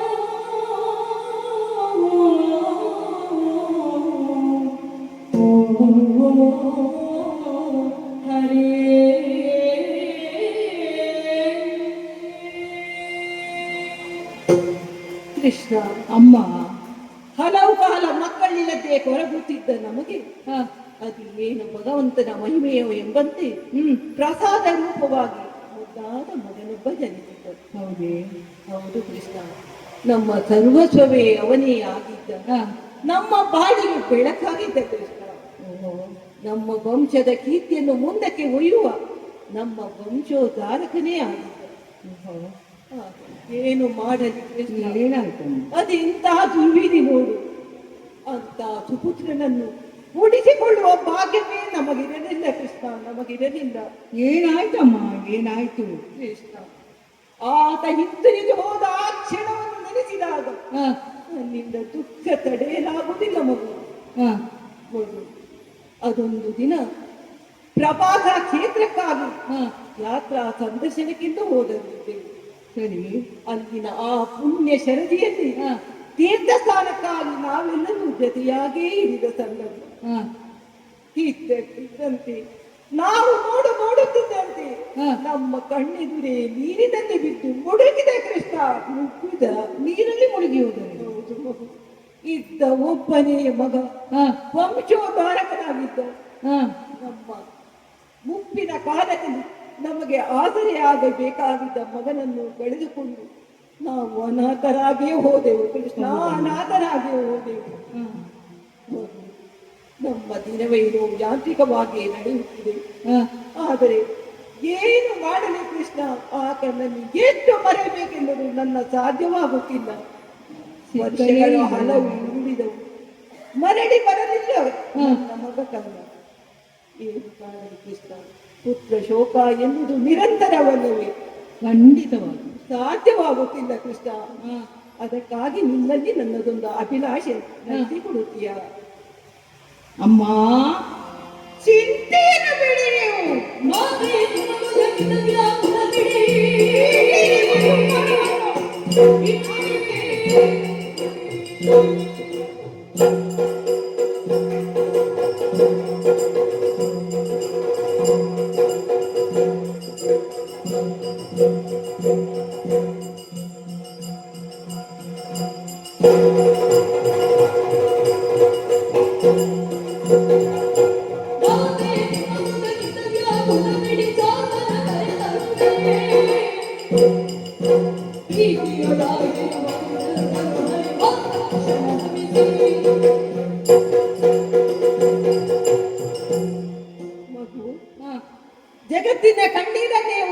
ನೀನು ಈ ಗುರುಮಾತೆ ಕಣ್ಣೀರನ್ನು ಬರೆಸುವೆ ಎಂದು ಹೇಳ್ತಾ ಇದ್ದಿ.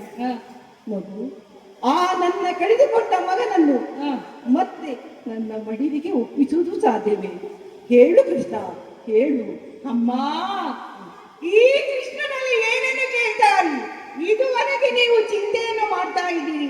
ಬಿಡಿ ಅಮ್ಮ, ಬಿಡಿ ನಿಮ್ಮ ಚಿಂತೆಯನ್ನು. ನಿಮ್ಮ ಇದುವರೆಗೂ ನೀವು ಚಿಂತಿಸಿದ ದಿಮ್ಮ ದುಮ್ಮಾನದ ಅಳಕನ್ನು ಎಲ್ಲರಿಗೂ ತೋಡದೆ ಸಂಕಷ್ಟವನ್ನು ಪಡುತ್ತಾ ಇರುವುದು ನಾನು ಚೆನ್ನಾಗಿ ಮನಗಂಡಿದ್ದೇನೆ.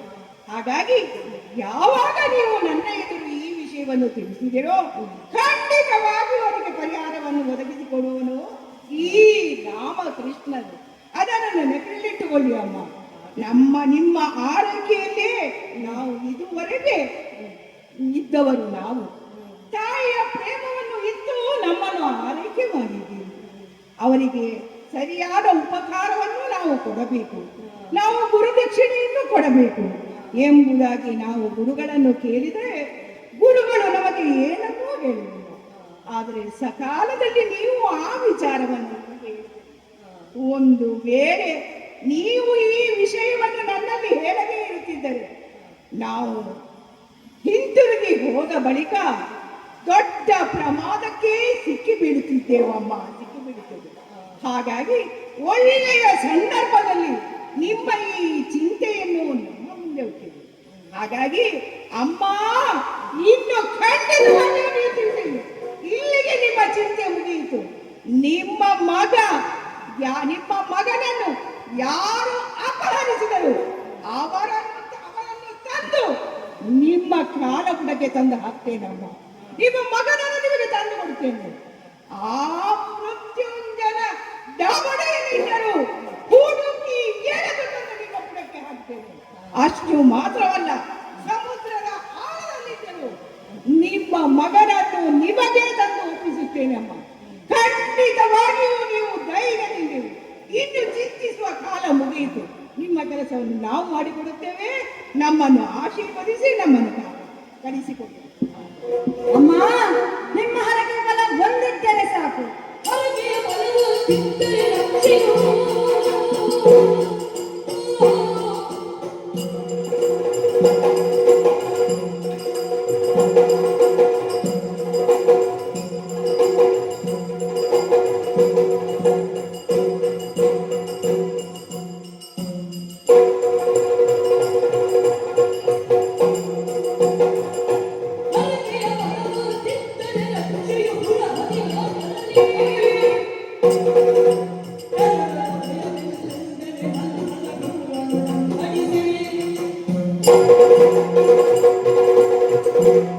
ಅಮ್ಮ, ದೈವ ಬಲವಿದ್ದಲ್ಲಿ ಇನ್ನು ಯಾವುದೇ ಶಕ್ತಿಗಳು ಎಷ್ಟೇ ಪ್ರಬಲವಾಗಿರಲಿ ಅದಕ್ಕೆ ಯಾವುದೂ ಮುಖ್ಯ ಅಲ್ಲ. ನೀವು ಆಶೀರ್ವದಿಸಿ ಕಳುಹಿಸಿಕೊಡಿ. ನಿಮ್ಮ ಹರಕೆ ಬಲ ಹೊಂದಿದ್ದರೆ ಸಾಕು. ನಿಮ್ಮ ಮಗ ಎಲ್ಲೇ ಇರಲಿ ನಮಗೆ ಗಣ್ಯವಲ್ಲ ಅವನನ್ನು ಹುಡುಕಿ ಹೀನೇಳು ಲೋಕವನ್ನು ಹುಡುಕಿ ಹರಸಿ ನಮ್ಮ ಮಗನನ್ನು ತಂದೇ ತರುತ್ತೇವೆ. ನಿಮ್ಮ ಮಗನ ಅಪಹರಣಕ್ಕೆ ಕಾರಣೀಭೂತರಾದವರು ಯಾರೇ ಆಗಿರಲಿ ಅವರನ್ನು ಕೊಂದು ನಿಮ್ಮ ಮಗನನ್ನು ತಂದೇ ತರುತ್ತೇವೆ. ಅನ್ಯಾಯ ಅಧರ್ಮಗಳು ಹೆಚ್ಚು ಕಾಲ ಬಾಳಲಾರವಮ್ಮ. ನಿಮ್ಮಂತ ಒಳ್ಳೆಯವರಿಗೆ ಈ ಕಷ್ಟ ಬರಬಾರದಿತ್ತು. ಇದರಲ್ಲಿ ಚಿಂತೆ ಬಿಡಿ. ನಾವು ಈಗಲೇ ಹೋಗಿ ನಿಮ್ಮ ಮಗನನ್ನು ತಂದು ಗುರುದರ್ಶನಿಯಾಗಿ ನಿಮಗೆ ಅರ್ಪಿಸುತ್ತೇವೆ. ಕೃಷ್ಣ, ನೀನು ಸಾಹಸವಂತ. ದುಷ್ಟ ಸಂಹಾರಕ್ಕಾಗಿಯೇ ಧರೆಗಿಳಿದು ಬಂದವ ಅಂತ ಎಲ್ಲರಿಗೂ ಗೊತ್ತಿರುವ ವಿಷಯ. ಬಾಲ್ಯದಲ್ಲೇ ಅದೆಷ್ಟು ರಕ್ಕಸರನ್ನು ಕೊಂದು ಮಹಿಮೆಯನ್ನು ತೋರಿದವನಲ್ಲ. ಲೋಕ ಕಲ್ಯಾಣಾರ್ಥವಾಗಿ ನೀವು ಹೋಗುತ್ತೀರಿ ಅಂತಾದರೆ ಅದು ಸಂತೋಷವೇ. ಹೋಗಿ ಬನ್ನಿ ಮಕ್ಕಳೇ, ನಿಮಗೆ ಯಶಸ್ಸಾಗಲಿ. ಧನ್ಯೋಸ್ಮಿ ಮಕ್ಕಳೇ. ನಿಮ್ಮ ಭರವಸೆಯ ಮಾತುಗಳಿಂದ ನಾನು ಬಹಳ ಸಂತೃಪ್ತಳಾಗಿದ್ದೇನೆ.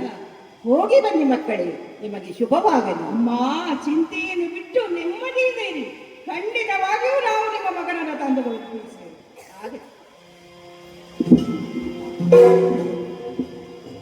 ಅಣ್ಣ, ಗುರುಗಳಿಂದ ಆಶೀರ್ವಾದವನ್ನು ಪಡೆದು ಬಂದುದಾಯಿತು.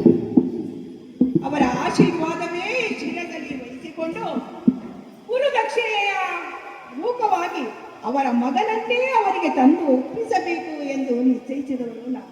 ಹಾ ಹಾ ನಮ್ಮ ಗುರುಗಳು ಹಾ ಇದೇ ಪ್ರವಾಸದ ಈ ಕ್ಷೇತ್ರದಲ್ಲಿ ತೀರ್ಥಸ್ಥಾನಕ್ಕೆ ಬಂದವರಲ್ಲವೇ? ಹೌದು. ಇಲ್ಲಿ ಈ ತೀರ್ಥಸ್ಥಾನವನ್ನು ಮಾಡುತ್ತಾ ಇರುವಾಗ ಹಾ. ಅವರು ತನ್ನ ಮಗನನ್ನು ಕಳೆದುಕೊಂಡವರಾಗಿದ್ದಾರೆ. ಹೌದು ಕೃಷ್ಣ. ಹಾಗಾಗಿ ಹಾ ಜಲದ ಅಧಿದೇವತೆಯಾದ ಹಾ. ಆ ವರುಣನಿಗೆ ವಿಚಾರ ಗೊತ್ತಿರಬೇಕು. ಹೌದು ಕೃಷ್ಣ. ಆದ್ದರಿಂದ ಈಗಲೇ ಅವನನ್ನು ಕರೆಯುವ, ಹಾ. ಅವನನ್ನು ಕರೆದು ನೋಡಂತೆ. ವರುಣದೇವ ಪ್ರತ್ಯಕ್ಷನಾಗಿ ಕಾಣಸಿಗಬೇಕಲ್ಲ, ಹಾಗಾಗಿ ಅವನನ್ನು ಪ್ರಾರ್ಥಿಸಿ ಬರಮಾಡಿಕೊಳ್ಳೋಣ. ಓ ಜಲದೇವತೆ, ನೀನು ಪಶ್ಚಿಮಾಧಿಪತಿನ ಅಧಿಪತಿ ಹೌದು, ಹಾ. ದಕ್ಷಿಣ ದಿಕ್ಕಿನ ಅಧಿಪತಿಯೂ ನೀನು. ಜಗತ್ತಿನ ಜೀವರಾಶಿಗಳಿಗೆ ಜೀವಧಾರಣೆಗೆ ಗಾಳಿ ಹೇಗೆ ಮುಖ್ಯವೋ ಜಲರಾಶಿಯೋ ತಾನೆ. ಓ ಪಶ್ಚಿಮಾಧಿಪನೇ, ನಮಗೊಮ್ಮೆ ದರ್ಶನವಿತ್ತು ಸಹಕಾರಿಯಾಗಬೇಕಯ್ಯ. ಅಣ್ಣ, ಹೀಗೆ ಕರೆದರೆ ಆತ ಬರುವವನಲ್ಲ. ಹೌದು, ಹಾಗೆ ಕಾಣುತ್ತದೆ. ಅಷ್ಟು ಅಹಂಕಾರ ಈತನಿಗೆ ಇರಬೇಕು. ಹಾ ಈ ಜಲದಿಯ ಅಧಿದೇವತೆ ಎಂಬ ಅಹಂಕಾರವನ್ನು ತುಂಬಿದಂತೆ ಕಾಣ್ತದೆ. ಆಹಾ. ಅವನನ್ನು ಕರೆಯುವ ರೀತಿಯೇ ಬೇರೆಯಾಗಿದೆ. ಇದೋ ನಾನು ಕರೀತೇನೆ ಅವನನ್ನು. ಬಾಲದಿವ್ಯ ವರ್ಣನೆ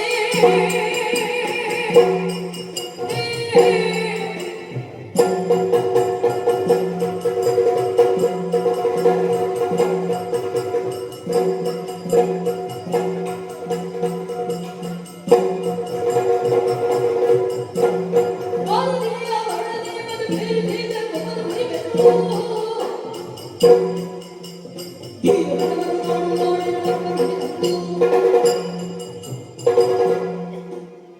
ಎಲ್ಲವೋ ವರುಣನೇ, ಎಷ್ಟು ಕರೆದರೂ ನಮ್ಮ ಎದುರಿಗೆ ಬರುವುದಿಲ್ಲವಲ್ಲ, ನಮಗೆ ಪ್ರತ್ಯಕ್ಷವಾಗಿ ಕಾಣಿಸುತ್ತಾ ಇಲ್ಲ.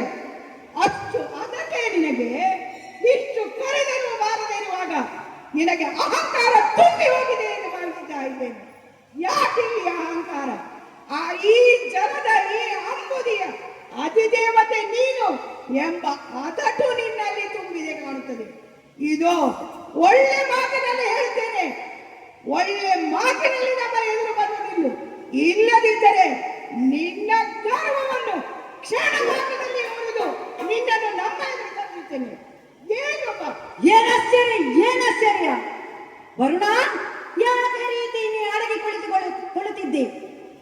ತಾಸಾರ ಭಾವನೆ ಈ ನಿನ್ನ ಉಪೇಕ್ಷೆಗೆ ಕಾರಣ.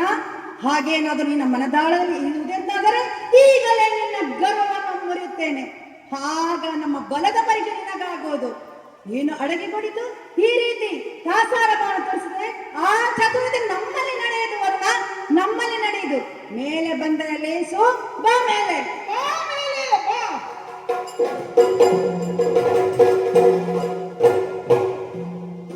ಜಯ ಜಯ ಶ್ರೀ ಲೋಲ ಮಾಧವ, ಜಯ ಜಯ ಗೋಪಾಲ.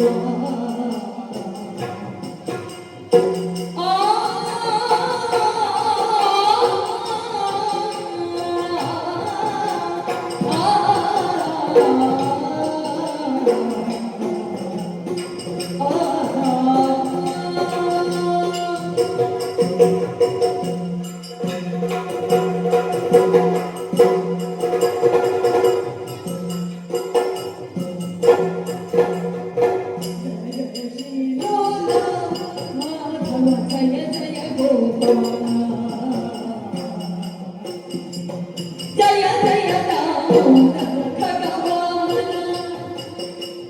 ಜಯ ಜಯ ದಾಮೋದರ ಭಗವಾನ, ದಯ ಮಾಡಿ ಹರಸ ಕಷ್ಟವನ್ನು. ಜಯ ಜಯ ಶ್ರೀ ಲೋಲ ಮಾಧವ, ಜಯ ಜಯ ಗೋಪಾಲ, ಮಾಧವ ಜಯ ಜಯ ಗೋಪಾಲ.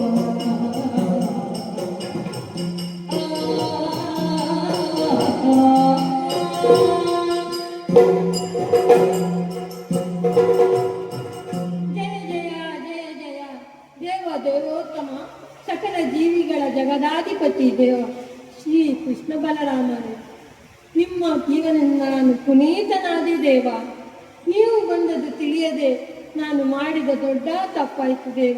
ನನ್ನನ್ನು ಮನ್ನಿಸಬೇಕು ದೇವ, ಮನ್ನಿಸಬೇಕು ದೇವ. ನಾನು ಮಾಡಿದ ದೊಡ್ಡ ಅಪರಾಧವನ್ನು ನೀವು ನನ್ನನ್ನು ಮನ್ನಿಸಬೇಕು.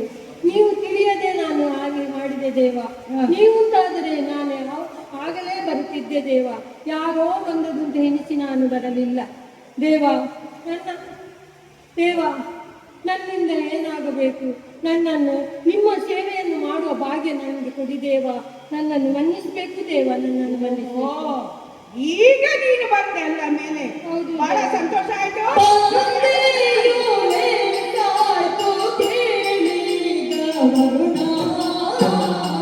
ಈಗ ಬಂದರು.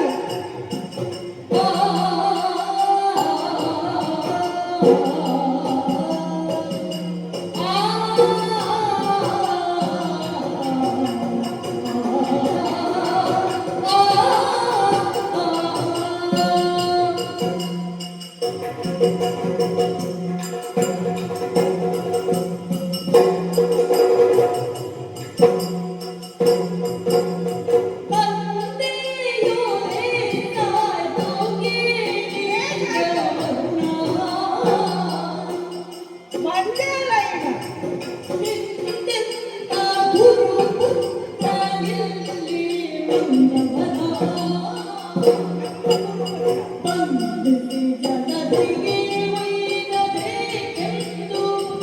ಇಲ್ಲಿಗೆ ಬಂದಾಗ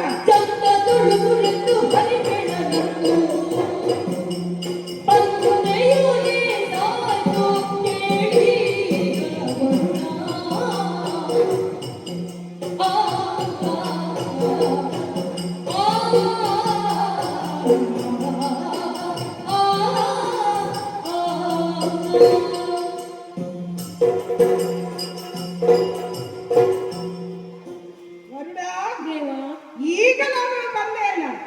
ನಮಗೆ ಹೆದರಿಯಲ್ಲಿನ ಪ್ರತ್ಯಕ್ಷ ರೂಪವನ್ನು ನಾವು ನೋಡುವಂತಾಯಿತು. ಲೇಸು ಮಾಡಿದೆ. ಇದು ನಾನು ನಾವಿಬ್ಬರು ಬಂದ ವಿಚಾರವನ್ನು ನಿನಗೆ ಹೇಳುತ್ತೇನೆ. ಏನು? ಸರಿಯಾಗಿ ಗಮನ ಕೊಟ್ಟು ಕೇಳು. ವರುಣ, ದೇವ, ನಾವು ಗುರುಕುಲದಲ್ಲಿ ವಿದ್ಯಾಭ್ಯಾಸವನ್ನು ನಮ್ಮ ಗುರುಗಳಿಂದ ಕಲಿಯುತ್ತಾ ಇದ್ದೇವೆ. ಅಂತಹ ಸಮಯದಲ್ಲಿ ನಮ್ಮ ಗುರುಗಳಿಗೆ ಒಬ್ಬನೇ ಒಬ್ಬ ಮಗನಿದ್ದ. ಹೌದೇ? ಅವರು ತಮ್ಮ ಮಗ ಹಾಗೂ ಪತ್ನಿಯ ಜೊತೆಯಲ್ಲಿ ನೀನು ವಾಸವಾಗಿರುವ ಈ ಪ್ರಭಾತ ಕ್ಷೇತ್ರಕ್ಕೆ ಬಂದರಂತೆ. ಹೌದೇ? ಪುಣ್ಯ ಕ್ಷೇತ್ರವಾದ ಈ ಸ್ಥಳದಲ್ಲಿ ಸ್ನಾನವನ್ನು ಮಾಡಿ ಶುಚಿಗೊಳಿತು ದೇವರ ದರ್ಶನಕ್ಕೆ ಹೋಗಬೇಕೆಂದು ಬಯಸಿದರಂತೆ. ಆದರೆ ಇವರು ಸ್ನಾನ ಮಾಡುತ್ತಾ ಇರುವಾಗ ಸ್ವಲ್ಪ ಹೊತ್ತಿನಲ್ಲಿಯೇ ಅವರ ಮಗ ಕಾಣದಾಗಿ ಹೋದರು. ಹೌದೇ? ಎಷ್ಟು ಹುಡುಕಿದರೂ ಆ ಮಗನನ್ನು ಅವರು ಕಾಣಲಿಲ್ಲ. ಎಲ್ಲೆಲ್ಲೋ ಹುಡುಕಿ ಅವನಿಗಾಗಿ ಕಾದು ನಿರಾಶೆಯಿಂದ ತಮ್ಮ ಆಶ್ರಮಕ್ಕೆ ಬಂದರಂತೆ. ಹೌದೇ ದೇವ? ಪುತ್ರನನ್ನು ಕಳೆದುಕೊಂಡಂತಹ ಆ ವೇದನೆ ಅವರನ್ನು ಆವರಿಸಿತ್ತು. ಒಂದು ವೇಳೆ ಆತ ಸತ್ತಿದ್ದಾನೆ ಎಂದಾದರೆ ಅವನ ಶವವನ್ನು ಅಲ್ಲಿ ಕಾಣಬೇಕಿತ್ತು. ಆತನ ಶವವು ಕಾಣಬೇಕಿದ್ದರೆ ಹೌದೌದು. ಹಾಗಾದ್ರೆ ಆತ ಎಲ್ಲಿ ಹೋದ? ಇದೋ ವರ್ಣ, ಇದು ನಿನ್ನ ಕುಟಿಲತೆ ಎಂದು ಭಾವಿಸುತ್ತೇನೆ. ನೀನು ಆ ಹುಡುಗನನ್ನು ಎಲ್ಲಿಯೋ ಬಚ್ಚಿಟ್ಟು ಅವರನ್ನು ಏನೋ ಮಾಡಲಿಕ್ಕೆ ಹೊರಟಂತೆ ಕಾಣುತ್ತದೆ. ನಿನ್ನ ಈ ಅದಟು ನಾವು ಇಷ್ಟಪಡುವುದಿಲ್ಲ. ಆದ್ದರಿಂದ ನೀನು ಅಡಗಿಸಿಟ್ಟಿರುವಂತ ಆ ಹುಡುಗನನ್ನು ನನ್ನ ಗುರುಪುತ್ರನನ್ನು ಈಗಲೇ ಬಿಡಿಸಿಕೊಡಬೇಕು. ಹಾಗಾದ್ರೆ ಕೂಡಲೇ ಎಲ್ಲಿದ್ದರು ನಮ್ಮ ಎದುರಕ್ಕೆ ತಂದಿದ್ದು ಸಾಕು ನಿನ್ನ ಈ ಕಳ್ಳತನ. ದೇವ, ನನ್ನಲ್ಲಿ ನಂಬಿಕೆ ಇದೆ ದೇವ. ಅನುರೇಣು ಕಷ್ಟ ಸರ್ವ ವ್ಯಾಪಕನು ನೀನಿತು ಕೇಳಲು ನ್ಯಾಯವೇ ದೇವ. ತನು ಶುದ್ಧಿಗಾಗಿ ತಪವಿಂದ ಗುರುಜನ. ಹೌದು. ತನು ಶುದ್ಧಿಗಾಗಿ ತಪವಿಂದ ಗುರುಜನ ಹನಕ್ಕೆ ತಿಳಿತಾನೆಂದ.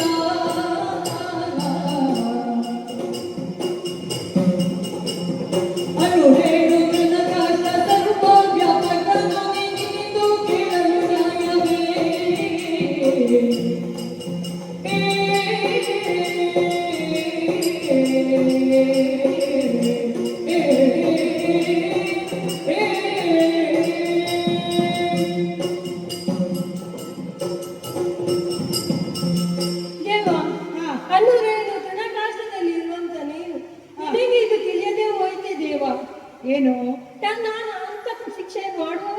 ದೇವ.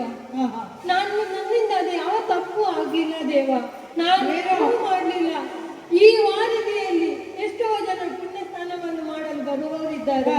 ಹಾಗೆಯೂ ಗುರುಪುತ್ರನೂ ಬಂದಿರ್ಬೋದು. ಅವನನ್ನು ಮಾಡುವಂತಹ ಪಾಪಿ ನಾನೇ ದೇವ. ಇಲ್ಲ, ನಾನು ಖಂಡಿತ ನಾನು ಏನೂ ಮಾಡಲಿಲ್ಲ ದೇವ. ಅವನನ್ನು ನಾನು ನೋಡಲೇ ಇಲ್ಲ ದೇವ. ವರುಣ, ನಾನು ನುಣುಚಿಕೊಳ್ಳುವ ಬುದ್ಧಿ ನನ್ನಲ್ಲಿ ನಡೆಯೋದು.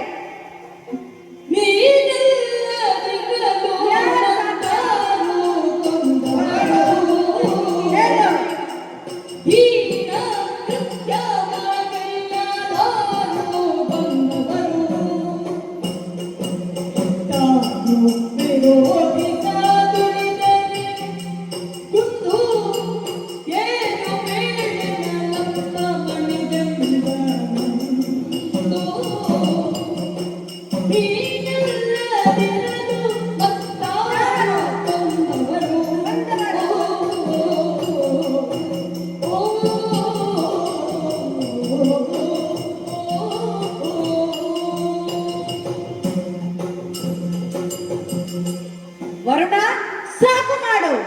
ನೀನು ಸಾಗರ ದೊಡೆಯನಲ್ಲವೇ? ಸಾಗರ ತಳದಲ್ಲಿ ಏನಾದರೂ ಆಗುವುದಾದರೆ ನಿನ್ನ ಹೊರತು ಇನ್ನಿಂದ ಯಾರನ್ನು ಸಾಧ್ಯ ತಿಳಿಯಲು.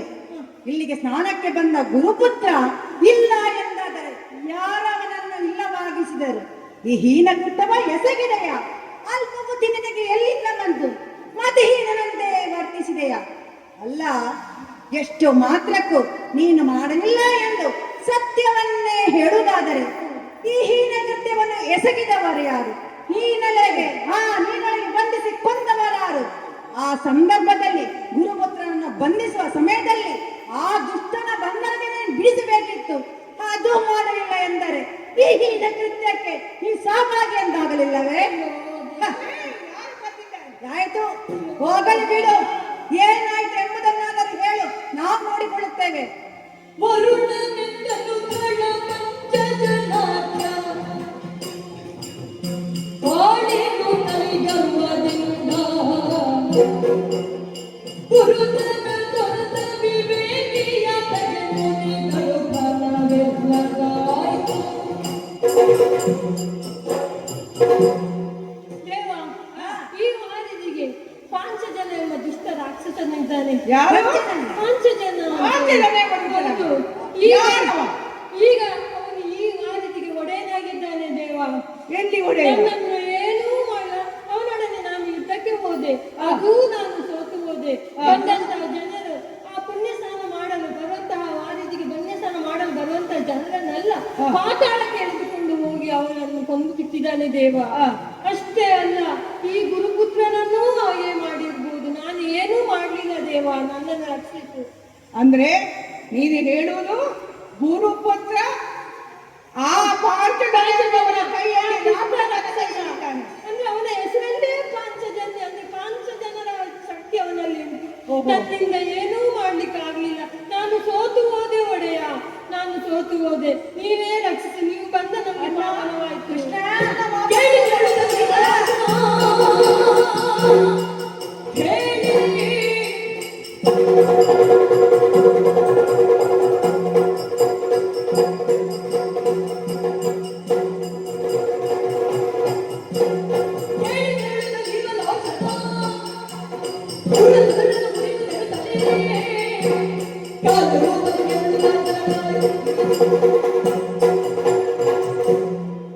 ವರುಣ, ನೀನು ಹೇಳುವ ಮಾತನ್ನು ಸತ್ಯ ಅಂತ ಹೇಳಿ ನಂಬಿದ್ದೇನೆ. ನೀನು ಹೇಳುವುದು ಸರಿಯೇ ಅಂತಾದರೆ ಉಳಿದ ಕೆಲಸಕ್ಕೆ ನಾವಿಬ್ಬರು ನನ್ನಲ್ಲಿ ನಂಬಿಕೆ ಇಲ್ಲೇ ದೇವ. ಸತ್ಯವಾಗಿ ಹೇಳುತ್ತಾ ಇದೆಯಲ್ಲ? ಹೌದು ದೇವ. ನಮ್ಮ ಗುರುಪುತ್ರನನ್ನು ಆ ರಾಕ್ಷಸ ತನ್ನ ಬಳಿಯಲ್ಲಿಟ್ಟುಕೊಂಡಿದ್ದಾನೆ ಎಂಬುದು ನನ್ನನ್ನು ನಂಬಿ ದೇವ. ಅಂದರೆ ಆತ ಸಜ್ಜನರಿಗೆಲ್ಲ ಉಪದ್ರವನ್ನು ಕೊಡುತ್ತಾನೆ. ಹೌದು ಅಲ್ಲವೇ? ಹಾಗಾದರೆ ಇದು ಲೋಕ ಕಂಟಕನು ಮಾಡುವಂತಹ ಕೆಲಸ. ಹೌದು. ನೀನು ತಿಳಿಸಿದ್ದು ನಮಗೆ ಒಳ್ಳೆಯದೇ ಆಯ್ತು. ಒಳ್ಳೆ ಕೆಲಸವನ್ನೇ ಮಾಡಿದಿ. ನೀನು ಕಷ್ಟವನ್ನೇ ಅನುಭವಿಸುತ್ತಾ ಇದ್ದೀನಿ. ಆದ್ದರಿಂದ ನಾವು ನೀನು ಹೇಳಿದ ಮಾತನ್ನು ನಂಬುತ್ತೇವೆ. ಆ ಲೋಕ ಕಂಟಕನಾಗಿ ಇದ್ದಂತಹ ಆ ರಾಕ್ಷಸನ ಸಂಹಾರವನ್ನು ಮಾಡಿ ಲೋಕಕ್ಕೆ ಸುಖವನ್ನು ಕೊಡುವಂತಹ ಕೆಲಸವನ್ನು ನಾವು ಮಾಡುತ್ತೇವೆ. ಈ ತೀರ್ಥ ಕ್ಷೇತ್ರಕ್ಕೆ ಬರುವವರಿಗೆಲ್ಲರಿಗೂ ಸುಖವನ್ನು ಕೊಡುವಂತಹ ಮಾಡುವಂತಹ ಕೆಲಸವನ್ನು ನಾವು ಮಾಡ್ತೇವೆ. ಆಯ್ತು ದೇವ. ಆ ರಾಕ್ಷಸ ಅವ ಎಲ್ಲಿದ್ದಾನೆ ಎಂಬುದನ್ನು ನಾವು ಹುಡುಕುತ್ತೇವೆ. ನಾವು ಮುಂದೆ ಪ್ರಯಾಣವನ್ನು ಬೆಳೆಸ್ತಾ ಇದ್ದೇವೆ. ಆಯ್ತು ದೇವ. ಅಣ್ಣ, ಕೃಷ್ಣ ತಡ ಮಾಡುವುದು ಯಾಕೆ? ಅಲ್ಲ ಅಣ್ಣ, ನಾವೀಗ ಹೊರಟು ಬಂದುದಾಯ್ತು. ಹೌದು, ಗುರುಗಳಿಂದ ಆಶೀರ್ವಾದವನ್ನು ಪಡೆದುಕೊಂಡು ಪುತ್ರನನ್ನು ಅನ್ವಯಿಸುತ್ತಾ ಈ ಪ್ರಭಾತ ಕ್ಷೇತ್ರಕ್ಕೆ ಬಂದಿದ್ದೇವೆ. ಇಲ್ಲಿ ಬಂದು ವರುಣನನ್ನು ಕೇಳಿದರೆ ಆತ ಹೇಳಿದ ಮಾತಾಡುವುದು ಏನು? ಅವ ಹೇಳಿದ್ದು ಅವನು ಗುರು ಬಾಲಕನನ್ನು ಕತ್ತುಕೊಳ್ಳಲಿಲ್ಲ ಅಂತೆ. ಹಾಗಾದ್ರೆ ಅವನಿಂದ ದೋಷವಿಲ್ಲ. ಹಾಗಾದ್ರೆ ನಮ್ಮ ಗುರುಪುತ್ರ ಎಲ್ಲಿ ಹೋದ?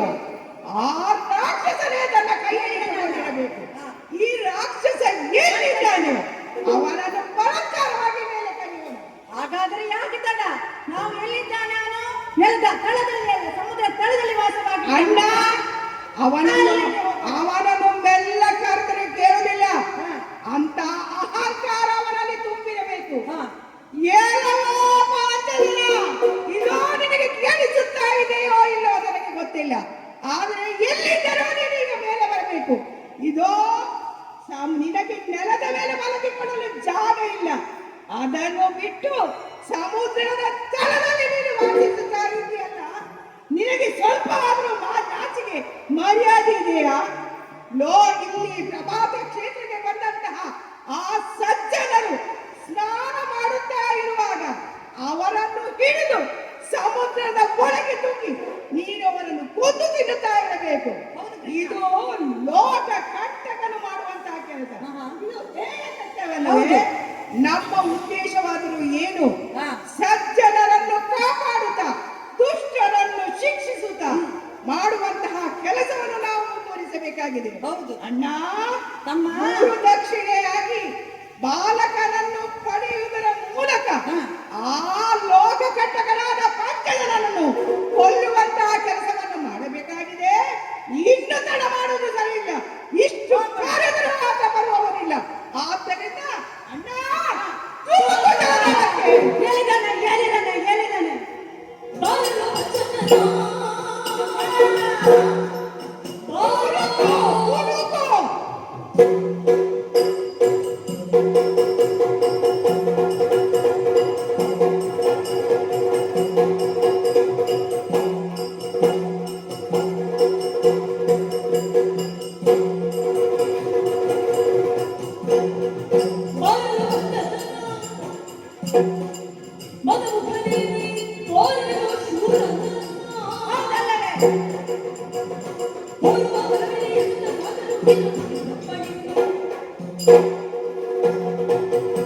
ಏನೋ ದುಷ್ಟ ದಾನವ.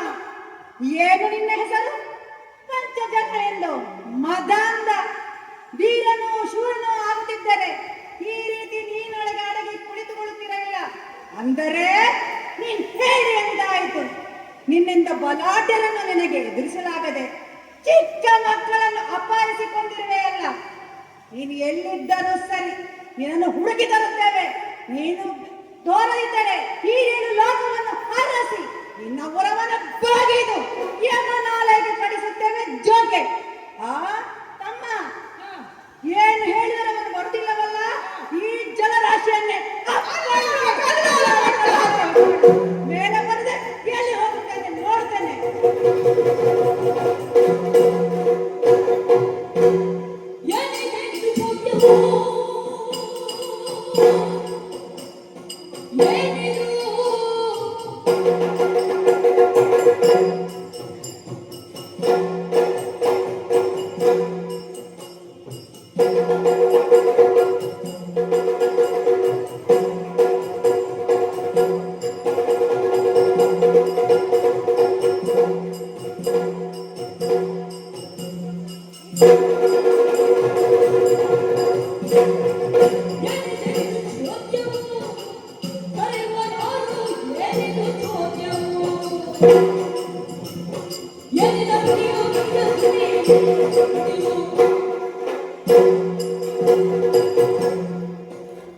ಸಾಗರ ಗರ್ಭದಲ್ಲೇ ಮನೆ ಮಾಡಿಕೊಂಡಿದ್ದರೇನಂತೆ? ಸಾಧಕನಾದಂತಹ ನಾನು ನನ್ನ ಕನಸನ್ನು ನನಸಾಗುವುದಕ್ಕೆ ಏನೆಲ್ಲ ಬೇಕೋ ಅದನ್ನಷ್ಟೇ ಮಾಡುತ್ತಾ ಸಾವಿರದಲ್ಲಿ ಒಬ್ಬ ಸಾಧಕ ಸಿದ್ಧಿಯನ್ನು ಪಡೆಯುತ್ತಾನಂತೆ. ಅಂತಹ ಸಾವಿರದಲ್ಲಿ ಒಬ್ಬನಾಗಿ ಶ್ರೇಷ್ಠನೆನಿಸಿಕೊಳ್ಳುವುದೇ ನನ್ನ ಪ್ರಯತ್ನ. ನಮ್ಮ ಪರಂಪರೆಯೇನು ಸಣ್ಣದಲ್ಲ. ತನ್ನ ಶಕ್ತಿ ಸಾಮರ್ಥ್ಯಗಳಿಂದಲೇ ಲೋಕಗಳನ್ನು ಮಣಿಸಿ ಮೆನೆದಂತಹ ದಾನವ ಶ್ರೇಷ್ಠನೆನಿಸಿದಂತಹ ಕನಕ ಕಶ್ಯಪನ ಮೊಮ್ಮಗನೇ ನಾನಾಗಿದ್ದೇನೆ. ಸಂವೃತನೆಂದು ನನ್ನ ತಂದೆಯ ಹೆಸರು. ಪಂಚಜನ ನಾಮಕನು ನಾನಾಗಿದ್ದೇನೆ. ಪರಮ ಹರಿಭಕ್ತನೆನಿಸಿದಂತಹ ಪ್ರಹ್ಲಾದ ಮಹಾರಾಜ ನನ್ನ ದೊಡ್ಡಪ್ಪ. ಅವರದ್ದೇ ಆದಂತಹ ರೀತಿಯಲ್ಲಿ ಸಾಧನೆಯನ್ನು ಮಾಡಿ ಕೀರ್ತಿಶಾಲಿ ಎನಿಸಿಕೊಂಡವರು. ನಾನು ಸಾಗರ ಗರ್ಭವನ್ನು ಸೇರಿ ಅಲ್ಲಿಯೇ ನನ್ನ ವಾಸಸ್ಥಾನವನ್ನಾಗಿರಿಸಿ ಮಾಡಿಕೊಂಡವನು. ಸಾಗರದ ಜಲಚರಗಳನ್ನೆಲ್ಲ ಕೊಂದು ತಿಂದು ತೇಗುತ್ತಾ ನನ್ನ ಉದರವನ್ನು ಪೋಷಣೆ ಮಾಡುತ್ತಾ ಇದ್ದೇನೆ. ಕೆಲವೊಮ್ಮೆ ಸಾಗರ ತಟಕ್ಕೆ ತೆರಳಿ ನರ ಮಾಂಸವನ್ನು ಭಕ್ಷಿಸಿದ್ದು ಉಂಟು. ಹಾಗೆಂದು ನಾನು ಆಶಾವಾದಿಯಾಗಿದ್ದೇನೆ. ಆಸೆಯೇ ಜೀವನದ ಚುಕ್ಕಾಣಿ. ಅದು ಇಲ್ಲ ಎನ್ನುವುದಾದರೆ ಈ ಭವ ಸಾಗರದಲ್ಲಿ ನಾವು ಕೊಚ್ಚಿ ಹೋಗುವುದಂತೂ ಖಚಿತ. ಆಶಾವಾದಿಯಾದವ ಕತ್ತಲೆಯಲ್ಲೂ ಬೆಳಕನ್ನು ಹರಸುವ ಪ್ರಯತ್ನವನ್ನು ಮಾಡುತ್ತಾನಂತೆ.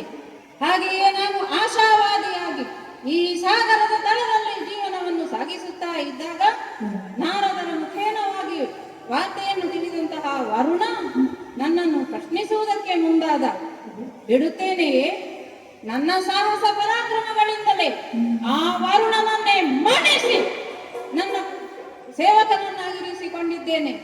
ಹೀಗೆ ಸಾಗರದಲ್ಲಿ ನಾನಾಗಿಯೇ ಮೆರೆಯುತ್ತಿದ್ದಂತಹ ಹೊತ್ತು ಏನದು ಏನೋ ಸ್ವರ ಕೇಳುತ್ತಾ ಇದೆಯಲ್ಲ. ಯಾರಿರಬಹುದು? ಇಷ್ಟು ಏರು ಧ್ವನಿಯಲ್ಲಿ ನನ್ನನ್ನು ಕರೆಯಬೇಕಾದರೆ ಇವರಿಗೆ ಏಕೆ ನನ್ನ ಮೇಲೆ ಹಗೆತನ? ನಾನು ಇಲ್ಲಿ ಇರುವಂತಹ ನನ್ನ ಇರವನ್ನು ಇವರಿಗೆ ತಿಳಿಸಿದವರು ಯಾರಿರಬಹುದು? ಆ ವರುಣನೇ ತಿಳಿಸಿದ್ದು ಇದ್ದಿರಲೂಬಹುದು. ಯಾಕೆ ನನ್ನನ್ನು ಹೀಗೆ ಕರೆಯುತ್ತಾ ಇದ್ದಾರೆ ಎಂಬುದನ್ನು ತಿಳಿಯಬೇಕಲ್ಲ. ನಾನೇನು ಹೇಡಿಯಲ್ಲವಲ್ಲ. ಸಮುದ್ರದ ಆಳದಲ್ಲಿ ನಾನೇನು ಅಡಗಿ ಕೂತದ್ದಂತೂ ಅಲ್ಲವೇ ಅಲ್ಲ. ಹಾಗಾಗಿ ಬಂದವರು ಯಾರು ಎಂಬುದನ್ನು ತಿಳಿಯುವುದಕ್ಕೆ ಬೇಕಾಗಿ ವಿಶಾಲವಾದಂತಹ ಸಾಗರ ಗರ್ಭದಿಂದಲೇ ಮೇಲೆದ್ದು ಬಂದಿದ್ದೇನೆ. ಬಂದು ನೋಡಿದರೆ ಇಲ್ಲಿರುವುದು ಯಾರು? ಎರಡು ಪುಟ್ಟ ಬಾಲಕರು. ಇವರೇ ನನ್ನನ್ನು ಕರೆದದ್ದಿರಬಹುದಲ್ಲವೇ? ಎಲ್ಲ ಬಾಲಕರಿರ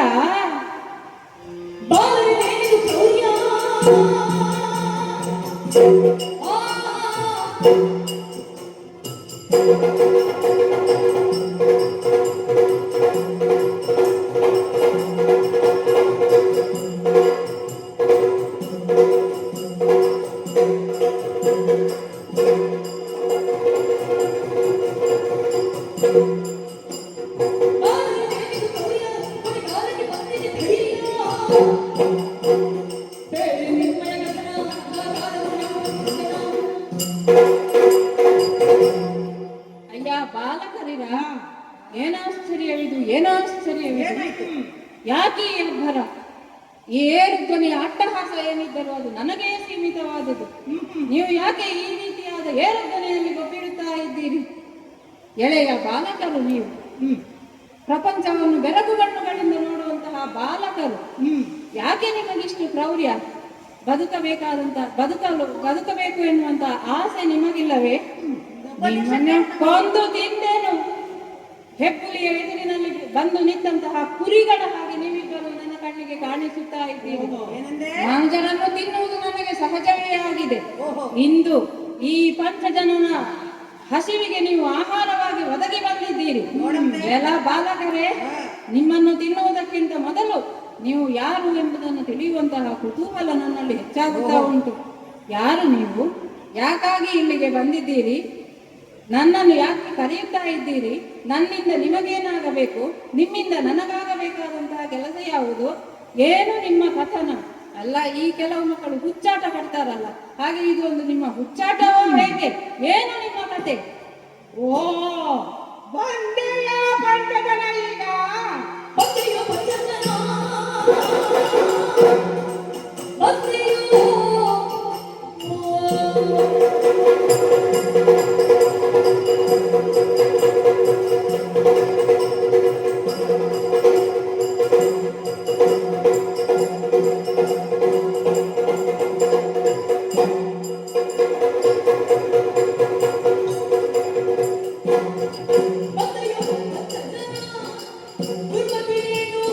ಗೊತ್ತಿರುವೆ ಗುರುಸುತ್ತ ಹತ್ತಿಗೆ ಬರುವ ದೊರೆದೆ ನಿನ್ನನ್ನು ಬಂಧುಗಳೇ ನಗರವೇ.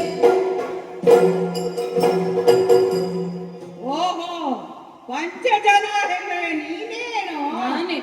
ಓ, ಇಂಥದ್ದು ನಾವು ಎಷ್ಟು ಕರೆದರೂ ನಮ್ಮ ಎದುರು ಬರಲಿಲ್ಲ. ಈಗ ನಮ್ಮ ಎದುರು ಪ್ರತ್ಯಕ್ಷ ಆಗಿದೆಯಲ್ಲ, ನೀನು ಪಂಚಜನ.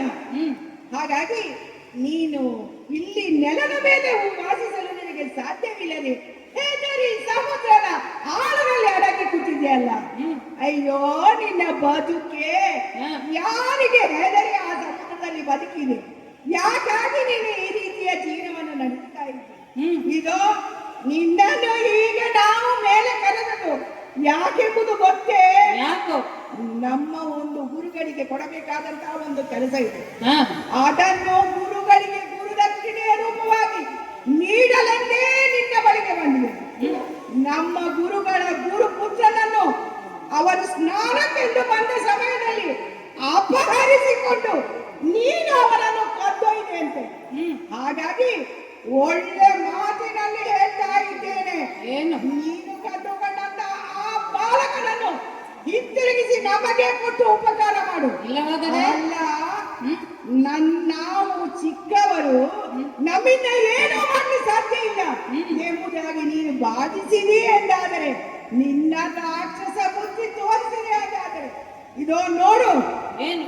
ಒಣ ಹುಲ್ಲಿನ ರಾಶಿ ಬೆಟ್ಟದಷ್ಟಿದ್ದರು ಅದನ್ನು ಸುಟ್ಟು ಭಸ್ಮ ಮಾಡಲು ಒಂದು ಬೆಂಕಿಯ ಕಿಡಿ ಮಾತ್ರ ಸಾಕು. ಇದೋ ನಾವು ನಮ್ಮ ಸಾಮರ್ಥ್ಯವನ್ನು ನಂಬಿಕೊಂಡು ಬಂದವರು. ಹಾಗಾಗಿ ನಮ್ಮ ಸಾಮರ್ಥ್ಯದ ಮೇಲೆ ನಮಗೆ ಒಳ್ಳೆ ಸಾಕಷ್ಟು ನಮಗೆ ವಿಶ್ವಾಸವಿದೆ. ಇದೋ ಹಕ್ಕಿಯೊಂದು ಮರದ ಬೇರೆ ಕುಳಿತುಕೊಂಡಾಗ ಕೊಂಬೆ ಮುರಿದು ಬೀಳುತ್ತದೋ ಎಂದು ಹೆದರಿ ಕುಳಿತುಕೊಳ್ಳುವುದಲ್ಲ, ಅದು ನಂಬಿರುವುದು ಅದರ ಆ ರೆಕ್ಕೆಯ ಸಾಮರ್ಥ್ಯವನ್ನು.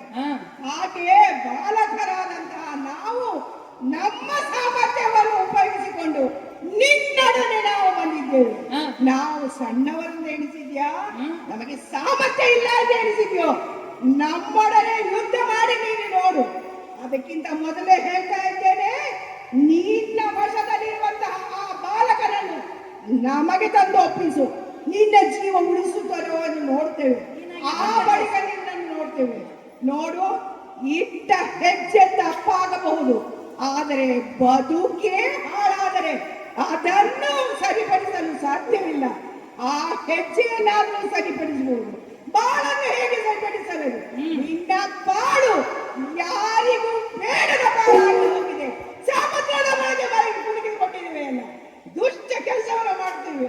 ನಿನ್ನ ಈ ಕರಾಳ ರೂಪವನ್ನು ನೋಡಿ, ಈ ಘೋರ ರೂಪವನ್ನು ನೋಡಿ ನಾವು ಬಾಲಕರು ಹೆದರುತ್ತೇವೆ ಎಂದು ಭಾವಿಸಿದ್ಯಾ? ಖಂಡಿತವಾಗಿಯೂ ನಾವು ಕಳಿಸಿಲ್ಲ. ಒಳ್ಳೆ ಮಾತಿನಲ್ಲಿ ನಾನು ಹೇಳಿದ ಕೆಲಸವನ್ನು ಮಾಡು, ಇಲ್ಲದಿದ್ದರೆ ನೋಡೋಣ. ಎಲ್ಲ ಬಾಲಕರೇ,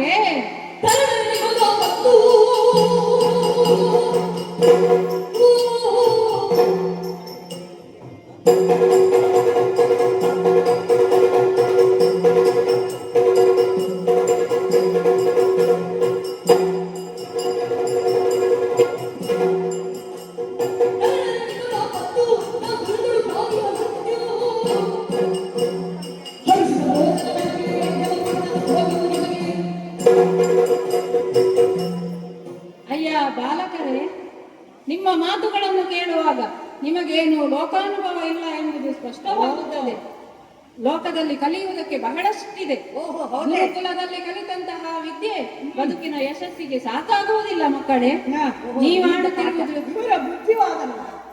ಹುಡುಗಾಟಿಕೆಯ ಮಾತಾಯಿತು ನಿಮ್ಮದು. ಈಗ ನೀವು ಮಾಡುತ್ತಿರುವಂತಹ ವರ್ತನೆ ಯಾರದ್ದವ ಮಾತನ್ನು ಕೇಳಿಕೊಂಡು ಬಂದು ಇಲ್ಲಿ ಮುನ್ನುಗ್ಗುತ್ತಾ ಇದ್ದೀರಿ. ಹಿಂದೆ ಮುಂದೆ ಏನು ಎಂಬುದನ್ನು ಒಂದು ಸ್ವಲ್ಪವೂ ಯೋಚನೆ ಮಾಡದೆ ಮುನ್ನುಗ್ಗುವ ಪ್ರಯತ್ನವನ್ನು ಮಾಡುತ್ತಾ ಇದ್ದೀರಿ. ಖಂಡಿತವಾಗಿ ಇದು ಬದುಕುವ ಲಕ್ಷಣವಲ್ಲ. ಓಹೋ, ಅದು ಬಿಡು. ಬದುಕುವುದಕ್ಕೆ ನೀವಿಂದು ನನ್ನ ಕೈಯಲ್ಲಿ ಬದುಕಿ ಉಳಿದರೆ ತಾನೆ ನನ್ನನ್ನೇನೆಂದು ಬಲ್ಲಿರಿ? ಸಾಗರ ಗರ್ಭದಲ್ಲಿ ಅಡಗಿ ಕುಳಿತುಕೊಂಡಿದ್ದೇನೆ ಎಂಬ ಮಾತು, ಸಾಗರ ಗರ್ಭದಲ್ಲಿ ಕುಳಿತುಕೊಂಡಿದ್ದೇನೆ ಎಂಬ ಮಾತ್ರಕ್ಕೆ ನಾನೇನು ದುರ್ಬಲನಲ್ಲ, ಹೇಡಿಯೂ ಅಲ್ಲ. ಯುದ್ಧಕ್ಕೆ ನಿಂತೆನೋ ಎಂದಾದರೆ ಮೃತ್ಯುವೇ ನಾನಾಗಬಲ್ಲೆ. ಮೃತ್ಯು ದೇವತೆಯ ದವಡೆಗೆ ಸಿಕ್ಕಿದಂತಹ ಯಾರೇ ಆದರೂ ಕೂಡ ಬದುಕಿ ಉಳಿದಂತಹ ಉದಾಹರಣೆ ಇದೆಯೇ? ನೀವು ನನ್ನ ಎದುರು ಬಂದು ನಿಂತದ್ದು ಬಹಳ ಒಳ್ಳೆಯದಾಯಿತು. ಯಾಕೆ ಗೊತ್ತಾ? ಮೃಷ್ಟಾನ್ನವನ್ನು ಯಾರಾದರೂ ಬೇಡ ಎಂದು ಬಿಸಾಡುತ್ತಾರೆ, ಅನಾಯಾಸವಾಗಿ ನನ್ನ ಆಹಾರವಾಗಿ ನೀವು ಬಂದಿದ್ದೀರಿ ಎಂದು. ಒಬ್ಬರಲ್ಲ, ಇಬ್ಬರಿದ್ದೀರಿ. ಒಬ್ಬರೇ ಬಂದದಾಗವೇ ನನಗೆ ಏನೂ ಸಾಕಾಗುತ್ತಿರಲಿಲ್ಲ. ನಿಮ್ಮಿಬ್ಬರನ್ನು ಜೊತೆಯಾಗಿ ಕೊಂಡು ತೇಗುತ್ತೇನಂತೆ. ಓಹೋ, ಇದೇ ಇವರ ಮನೆ ಮಾತು. ಹಾಗಾದ್ರೆ ನೋಡಿ.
ಕೃಷ್ಣ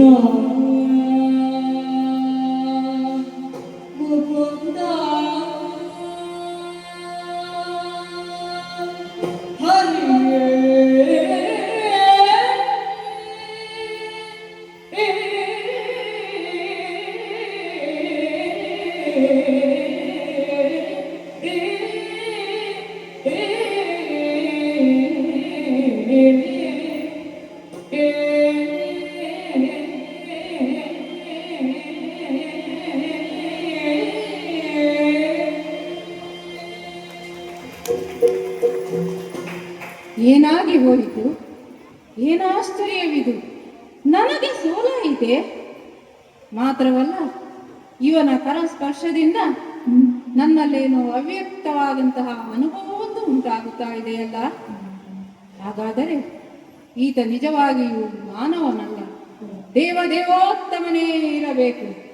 ಇಲ್ಲವಾದರೆ ಇವನನ್ನು ತಿಳಿಯುವುದಕ್ಕೆ ಬೇಕಾಗಿ ಕೇವಲ ಇವನ ಕರಸ್ಪರ್ಶದಿಂದಲೇ ನನಗೆ ಜ್ಞಾನ ಪ್ರಾಪ್ತಿಯಾಯಿತಲ್ಲ. ಮೊದಲಾಗಿ ನನ್ನಲ್ಲಿ ಉಂಟಾಗಿರುವುದು ಭಯ. ಹೆದರಿಕೆಯಿಂದ ಗಡಗಡನೆ ನಡೆಯುವುದಕ್ಕೆ ಆರಂಭಿಸಿದೆ. ಆದರೆ ಇವನ ಕರಸ್ಪರ್ಶದಿಂದಲಾಗಿ ಪ್ರಪಂಚದಲ್ಲಿ ನಾನೇ ಎಂಬಂತಹ ಅಹಂಕಾರ ಮಾಯವಾಗಿ ಭಯ ಆವರಿಸಿಕೊಂಡಿತು. ನಿಧಾನವಾಗಿ ಭಯ ನಿವಾರಣೆಯಾಗಿ ಇವನು ಯಾರು ಎಂಬುದು ತಿಳಿಯುವಂತಹ ಸುಜ್ಞಾನ ನನ್ನ ಪ್ರಾಪ್ತಿಯಾಯಿತು. ಇವನಲ್ಲಿ ಭಕ್ತಿಯ ಭಾವ ಮೂಡುತ್ತಾ ಉಂಟು. ಹಾಗಾದರೆ ಸಾವಿರದಲ್ಲಿ ಒಬ್ಬ ಸಾಧಕ ಸಿದ್ಧಿಯನ್ನು ಪಡೆಯುವುದಕ್ಕೆ ಸಾಧ್ಯವಂತೆ.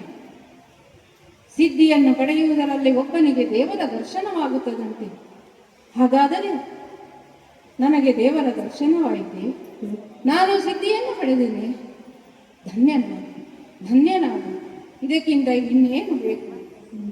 ಓ ದೇವೋತ್ತಮ, ಓ ದೇವರ ದೇವ ಶ್ರೀಕೃಷ್ಣ, ಓ ಜನಾರ್ದನ, ಅಚ್ಯುತ, ಮಾಧವ, ಕೇಶವ, ಓ ಮಧುಸೂದನ, ಓ ಚಿನ್ಮಯ ಮೂರ್ತಿಯೇ, ಪ್ರಭೋ ಧನ್ಯನಾದೆ, ಪ್ರಭೋ ಧನ್ಯನಾದೆ. ಇದು ನಿನ್ನ ಪಾದ ಮೂಲಗಳಿಗೆ ಆನತನಾಗಿದ್ದೇನೆ ದೇವ. ಎರಡೂ ಕರವನ್ನು ಜೋಡಿಸಿ ನಿನ್ನಲ್ಲಿ ಪ್ರಾರ್ಥಿಸುತ್ತಾ ಇದ್ದೇನೆ. ನನ್ನ ಅಪೇಕ್ಷೆಯೊಂದನ್ನು ಕೇಳುವೆಯಾ ಪ್ರಭು? ಹೇಳುವುದು ಕೊನೆಗಾಲದಾಸೆ ಮನ್ನಿಸಿ ಘನಸಾಯುಜ್ಯವನ್ನು ನೀಡಿದರು, ಘನಸಾಯುಜ್ಯವನ್ನು ನೀಡಿದರು. ಗೋವಿಂದೋದನು ಜಗೆ ಮೋಕ್ಷವ ಕರುಣಿಸಿ ಗದದ್ವಿಯೊಳ್ ಶಂಖವೊಂದ ರಚಿಸಿದನಾನೋ. ಶಂಖವೊಂದ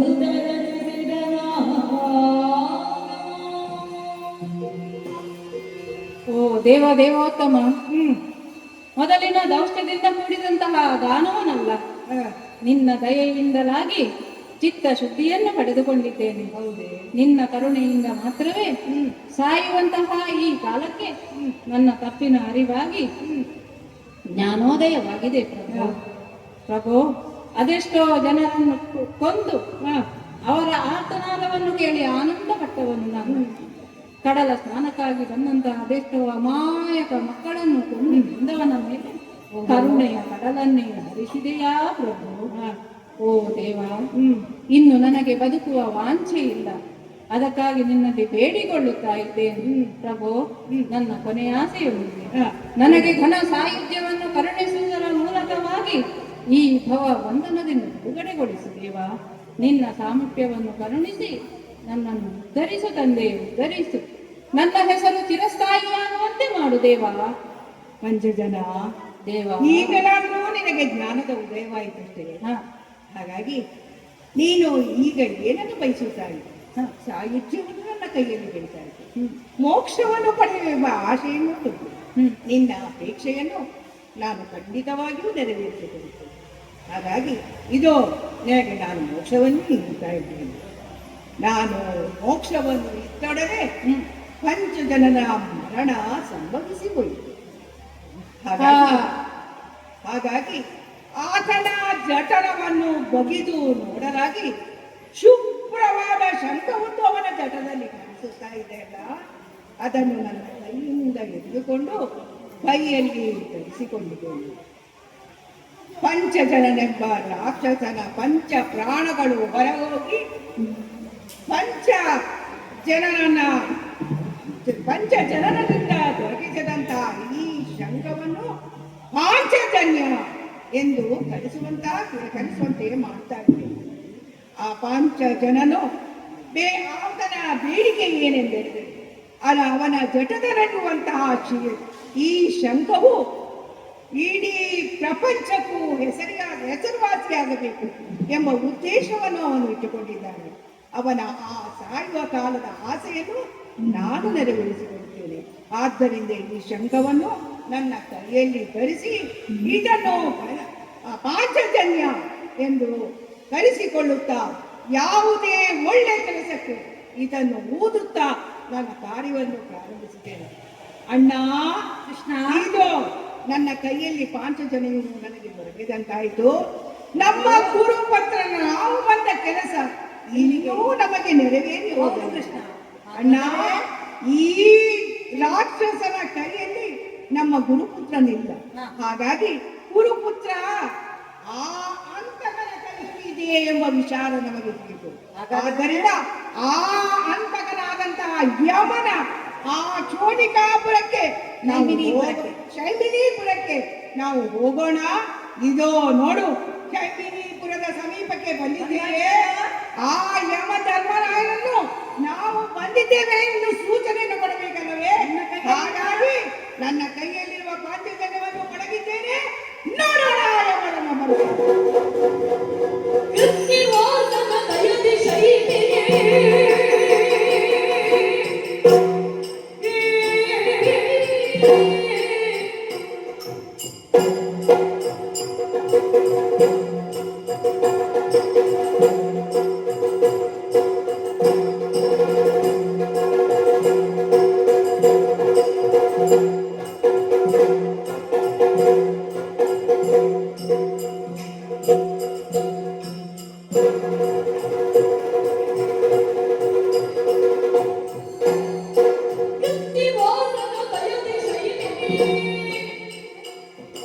ಭಕ್ತರ ದೈವ ಧರ್ಮರಾಯರು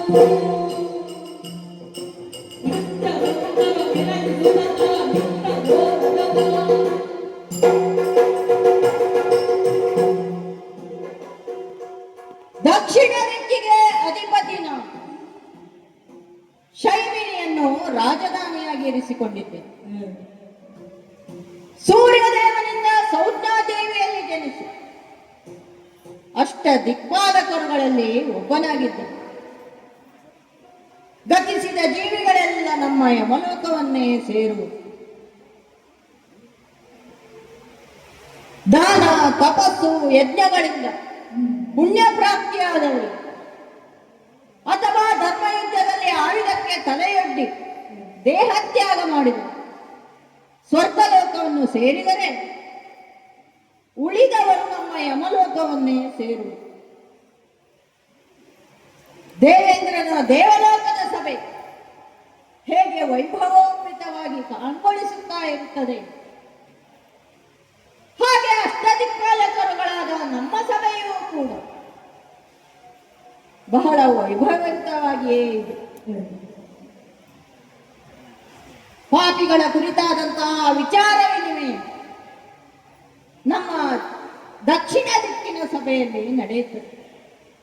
ಅಲ್ಲಿ ಕೀನಾಶ ಎಂಬ ಹೆಸರಿನಿಂದ ಕಾಲಭೈರವನಾಗಿ ಭಯಂಕರ ರೂಪಿಯಾಗಿ ನಾವು ಕಾಣಿಸಿಕೊಳ್ಳುತ್ತೇವೆ. ಉತ್ತರ ದಿಕ್ಕಿನ ಸಭೆಯಲ್ಲಿ ದಾನಶೀಲರಾದ ಪುಣ್ಯವಂತರೊಡನೆ ಸೌಮ್ಯ ಮೂರ್ತಿಯಾಗಿ ಧರ್ಮರಾಜ ಎಂಬ ಹೆಸರಿನಿಂದ ವಿರಾಜಮಾನನಾಗಿರ್ತೇವೆ. ಪೂರ್ವ ದಿಕ್ಕಿನ ಸಭೆಯಲ್ಲಿ ಸತ್ಕರ್ಮ ನಿರತರಾದ ಸತ್ಪುರುಷರೊಡನೆ ಕಾರುಣ್ಯ ಮೂರ್ತಿಯಾಗಿ ಕಾಲ ಎಂಬ ಹೆಸರಿನಿಂದ ಕಂಗೊಳಿಸಿದರೆ, ಪಶ್ಚಿಮ ದಿಕ್ಕಿನ ಸಭೆಯಲ್ಲಿ ದರ್ಶನಾಕಾರನಾಗಿ ದೈವ ಭಕ್ತರಿಗೆ ನಾನು ಕಾಣಿಸಿಕೊಳ್ಳುತ್ತೇನೆ. ಗತಿಸಿದ ಜೀವಿಗಳ ಎಲ್ಲ ವರದಿಯನ್ನು ನನ್ನ ಆಪ್ತನಾದ ಚಿತ್ರಗುಪ್ತ ನನಗೆ ಒಪ್ಪಿಸುತ್ತಾನೆ. ಆಮೇಲೆ ಅವರ ಜೀವಿತ ಕಾಲದ ಕರ್ಮ ಫಲಕ್ಕನುಸಾರವಾಗಿ ಅವರಿಗೆ ಶಿಕ್ಷೆಯನ್ನು ನಾವು ವಿಧಿಸುತ್ತೇವೆ. ಎಂದಿನಂತೆ ನಮ್ಮ ಸಭೆಯಲ್ಲಿ ನಾನು ವಿರಾಜಮಾನನಾಗಿರುವ ಶಂಖಧ್ವನಿಯನ್ನು ಮೊಳಗಿಸಲು ನಮ್ಮ ಯಮಲೋಕದಲ್ಲಿಯೂ ಶಂಖಧ್ವನಿ ಎಲ್ಲಿಂದ ಇದು ಎಂದು ವಿಚಾರಿಸುವಾಗ ಯಾರೋ ಇಬ್ಬರು ಬಾಲಕರು ಬಂದಿದ್ದಾರೆ ಎಂದು ದೂತರು ಹೇಳಿದರಲ್ಲ. ಯಾರದು ನೋಡೋಣ ನೋಡೋಣ.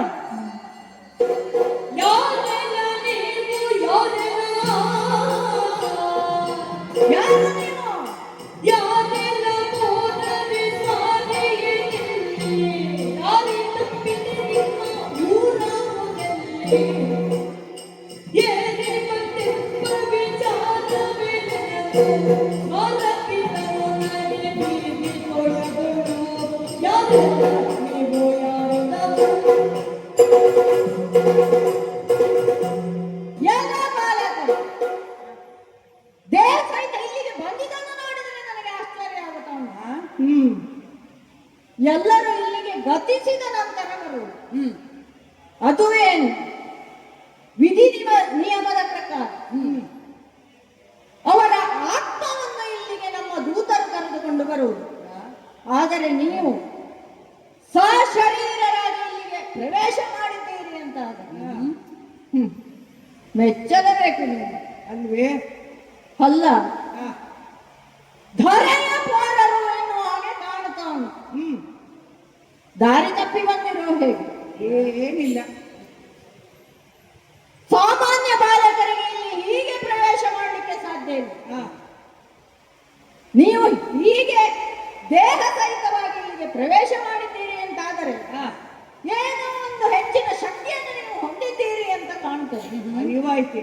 ಹಾಗಾಗಿ ನೀವು ಯಾರು, ಎಲ್ಲಿಂದ ಬಂದಿರಿ, ಯಾಕಾಗಿ ಬಂದಿರಿ ಎಲ್ಲವನ್ನು ಸರಿಯಾಗಿ ತಿಳಿಸಿ ನೋಡೋಣ. ನಿಮ್ಮ ಧರ್ಮರಾಯ ಒಲಿವೆ ನಾವು ರಾಮಕೃಷ್ಣರು ಸಾಕೇತರೆ ಮಧುಗಳವರು ಲೋಕ ಪ್ರೀತರು ದುರುಳ ಪಂಚ ಶರಣ ಗುರುಜನನ್ನು ಕೊಂದ ಇರುವುದಿಲ್ಲಿ ಬಾಲನಾಮ ಹರಿದು ಧರ್ಮ ಹರಿದು ಧರ್ಮ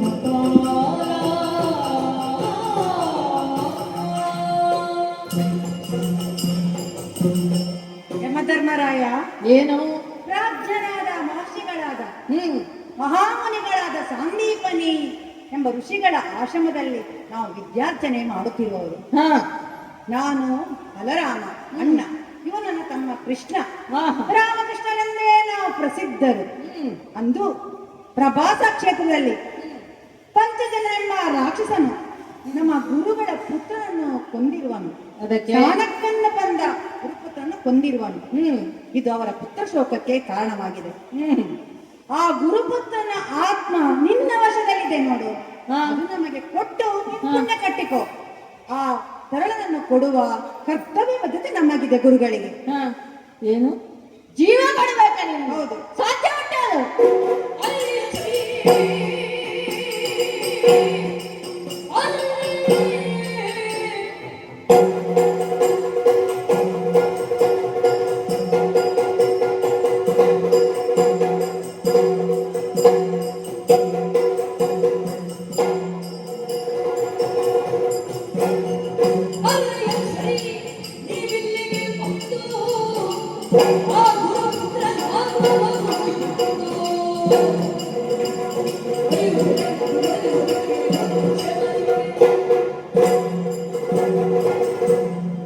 ಏನು ಆಶ್ಚರ್ಯ ಇದು? ಎಲ್ಲಿಯಾದರೂ ಉಂಟೋ ಈ ಕ್ರಮ? ಅಲ್ಲ, ನಮ್ಮನ್ನು ಯಾರಂತ ತಿಳಿದಿದ್ದೀರಿ? ಹೇಳುವವರು ಕೇಳುವವರು ಇದ್ದಾರೆ ನಮಗೆ. ಹೌದೇ? ತ್ರಿಮೂರ್ತಿಗಳ ಆಜ್ಞೆಯಂತೆ ಲೋಕಹಿತಕ್ಕೆ ಬೇಕಾಗಿ ಧರ್ಮರಾಜ್ಯತೆಯನ್ನು ಮೂಡಿಸುವ ಹೊಣೆಗಾರಿಕೆ ಹೊತ್ತ ಅಷ್ಟದಿಕ್ಪಾಲಕರು ನಾವು. ಸೃಷ್ಟಿ ಸ್ಥಿತಿ ಲಯಕ್ಕೆ ಪೂರಕವಾಗಿ ಕರ್ತವ್ಯ ಬದ್ಧತೆಯನ್ನು ಹೊಂದಿದವರಾಗಿದ್ದೇವೆ. ಯಮನಾದ ನಾನು ಜೀವಿಗಳ ಜೀವಿತಾನಂತರ ಅವರ ಜೀವಿತ ಕಾಲದ ಕರ್ಮಫಲಕ್ಕನುಸಾರವಾಗಿ ಅವರಿಗೆ ಶಿಕ್ಷೆಯನ್ನು ವಿಧಿಸಿ ಲೋಕದ ವ್ಯವಹಾರವನ್ನು ಸುವ್ಯವಸ್ಥಿತವಾಗಿ ಇರುವಲ್ಲಿ ಶ್ರಮಿಸಿದವನು. ಈಗ ನೀವು ಹೇಳುವಂತಹ ಗುರುಪುತ್ರ ಆಯುಷ್ಯ ಮುಗಿದೆ ಸತ್ತವನಿದ್ದ. ನಾವು ನಮ್ಮ ಕರ್ತವ್ಯವನ್ನು ನಿಯಮಬದ್ಧವಾಗಿ ನಡೆಸುತ್ತಾ ಇರುವಾಗ ನೀವು ಈಗ ಕೇಳಿದ್ದೀರೆಂದು ನಿಮ್ಮ ಸ್ವಾರ್ಥಕ್ಕೋಸ್ಕರ ಅವನನ್ನು ಬಿಟ್ಟುಕೊಳ್ಳಿಕ್ಕೆ ಸಾಧ್ಯ ಉಂಟು? ಹುಡುಗರೇ, ನಿಮ್ಮ ಹುಡುಕಾಟಕ್ಕೂ ಒಂದು ಮಿತಿ ಉಂಟು. ಇಲ್ಲಿಯ ತನಕ ಬಂದದ್ದೇ ಅತಿರೇಕ. ಏನು ಸಾಲ ಕೊಟ್ಟದ್ದು ಕೇಳುವಾಗ ಜೀವವನ್ನು ಕೇಳ್ತಾ ಇದ್ದೀರಾ? ಏನಂದೆ? ಸೂರ್ಯ ಸುಮ್ಮನೆ ಬಂದ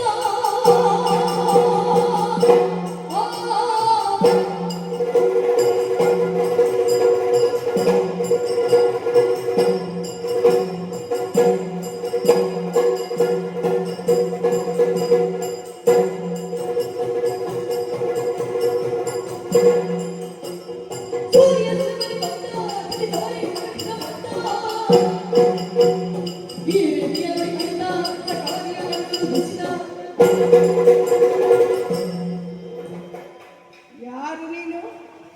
ಯಮಧರ್ಮರಾಯ ಅಂದರೆ ಮತಿವಂತ. ಎಲ್ಲಾ ವಿಚಾರಗಳನ್ನು ನೀನು ಅರಿತುಕೊಂಡು ಜೀರ್ಣಿಸಲು ಶಕ್ತಿ ಉಳ್ಳವನು ನೀನು ಎಂದರು. ಹಾಗಾಗಿ ನನ್ನ ಅಣ್ಣ ಹೇಳಿದ ಎಲ್ಲಾ ವಿಚಾರಗಳನ್ನು ನೀನು ಸರಿಯಾಗಿ ಮನನ ಮಾಡಿಕೊಂಡು ಅದಕ್ಕೆ ನೀನು ಅದು ಅರ್ಥೈಸಿಕೊಂಡಿದ್ದೀ ಎಂಬುದನ್ನು ಭಾವಿಸ್ತೇನೆ. ಆದ್ದರಿಂದ ನಾವು ಕೇಳಿದಂತಹ ವಿಷಯವನ್ನು ನೀನು ಅದನ್ನು ನಮಗೆ ಕೊಡಲೇಬೇಕು. ಒಂದು ವೇಳೆ ನೀನು ಕೊಡಲಿಲ್ಲ ಎಂದಾದರೆ ಅದನ್ನು ನೋಡುವಂತ ಅವಕಾಶ ನಮಗೆ ಕಲ್ಪಿಸಿಕೊಡ್ಬೇಡ. ಇದು ನೋಡು, ಕೆಲವು ಸಮಯದಲ್ಲಿ ಬರೆದಿಟ್ಟ ಅಕ್ಷರಗಳು ತಪ್ಪಾಗಬಹುದು. ಆದರೆ ಒಮ್ಮೆ ನಾಲಗೆಯಲ್ಲಿ ತಪ್ಪಿ ನುಡಿಯಿತು ಎಂದಾದರೆ ಅದನ್ನು ಸರಿಪಡಿಸಲು ಯಾರಿಂದಲೂ ಸಾಧ್ಯವಾಗುವುದಿಲ್ಲ. ಆದ್ದರಿಂದ ನಾವು ಹೇಳಿದ ವಿಚಾರವನ್ನು ಸರಿಯಾಗಿ ಮನನ ಮಾಡಿಕೊಂಡು ನಾವು ಹೇಳುವುದು ಸೂಕ್ತವೆಂದು ನೀನು ಅರಿತು ನಾವು ಕೇಳಿದ ವಸ್ತುವನ್ನು ನಮಗೆ ಕೊಡು. ಇಲ್ಲದಿದ್ದರೆ ಏನಾಗುತ್ತದೆ ಗೊತ್ತು? ನೀವು ಏನು ಹೇಳಿದರೂ ನಾನು ಕೇಳುವವನಲ್ಲ. ನನ್ನ ಹಾಗಾದ್ರೆ ಇದು ನೋಡು, ನಾನು ಯಾರೆಂದು ನೋಡು. ಆ, ದೇವಾ, ಏನಾಶ್ಚರ್ಯ ಇದು? ಭಾನುಸುತ ಭಯಗೊಂಡು ಓ ದೇವ, ಮಾನನಿಧಿಯೊಡನೆ ಅಜ್ಞಾನವಾದೆನುತ ಬಲ ಬಂದು ನಮಿಸಿ ತಿಳಿದೆ ಸ್ವಾಮಿ ನಿನ್ನನ್ನು ತಿಳಿದೆ. ಮಾನನಿಧಿಯೊಡನೆ ಅಜ್ಞಾನವಾದೆನುತ ಬಲ ಬಂದು ನಮಿಸಿ ಶ್ರೀನಾಥ ಸಿಂಹ ಜಯ ಶ್ರೀನಿವಾಸನಿ ಜಯತು ಶ್ರೀನಾಥ ಗೋವಿಂದ ಶರಣು ಶರಣು ಶ್ರೀನಾಥ ಗೋವಿಂದ ಶರಣು ಶರಣು ಗೋವಿಂದ.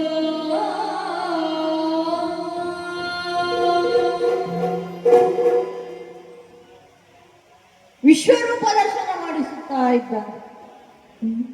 ಸಾಕ್ಷಾತ್ ಮಹಾವಿಷ್ಣುವೇ ಆಗಿದ್ದಾನೆ.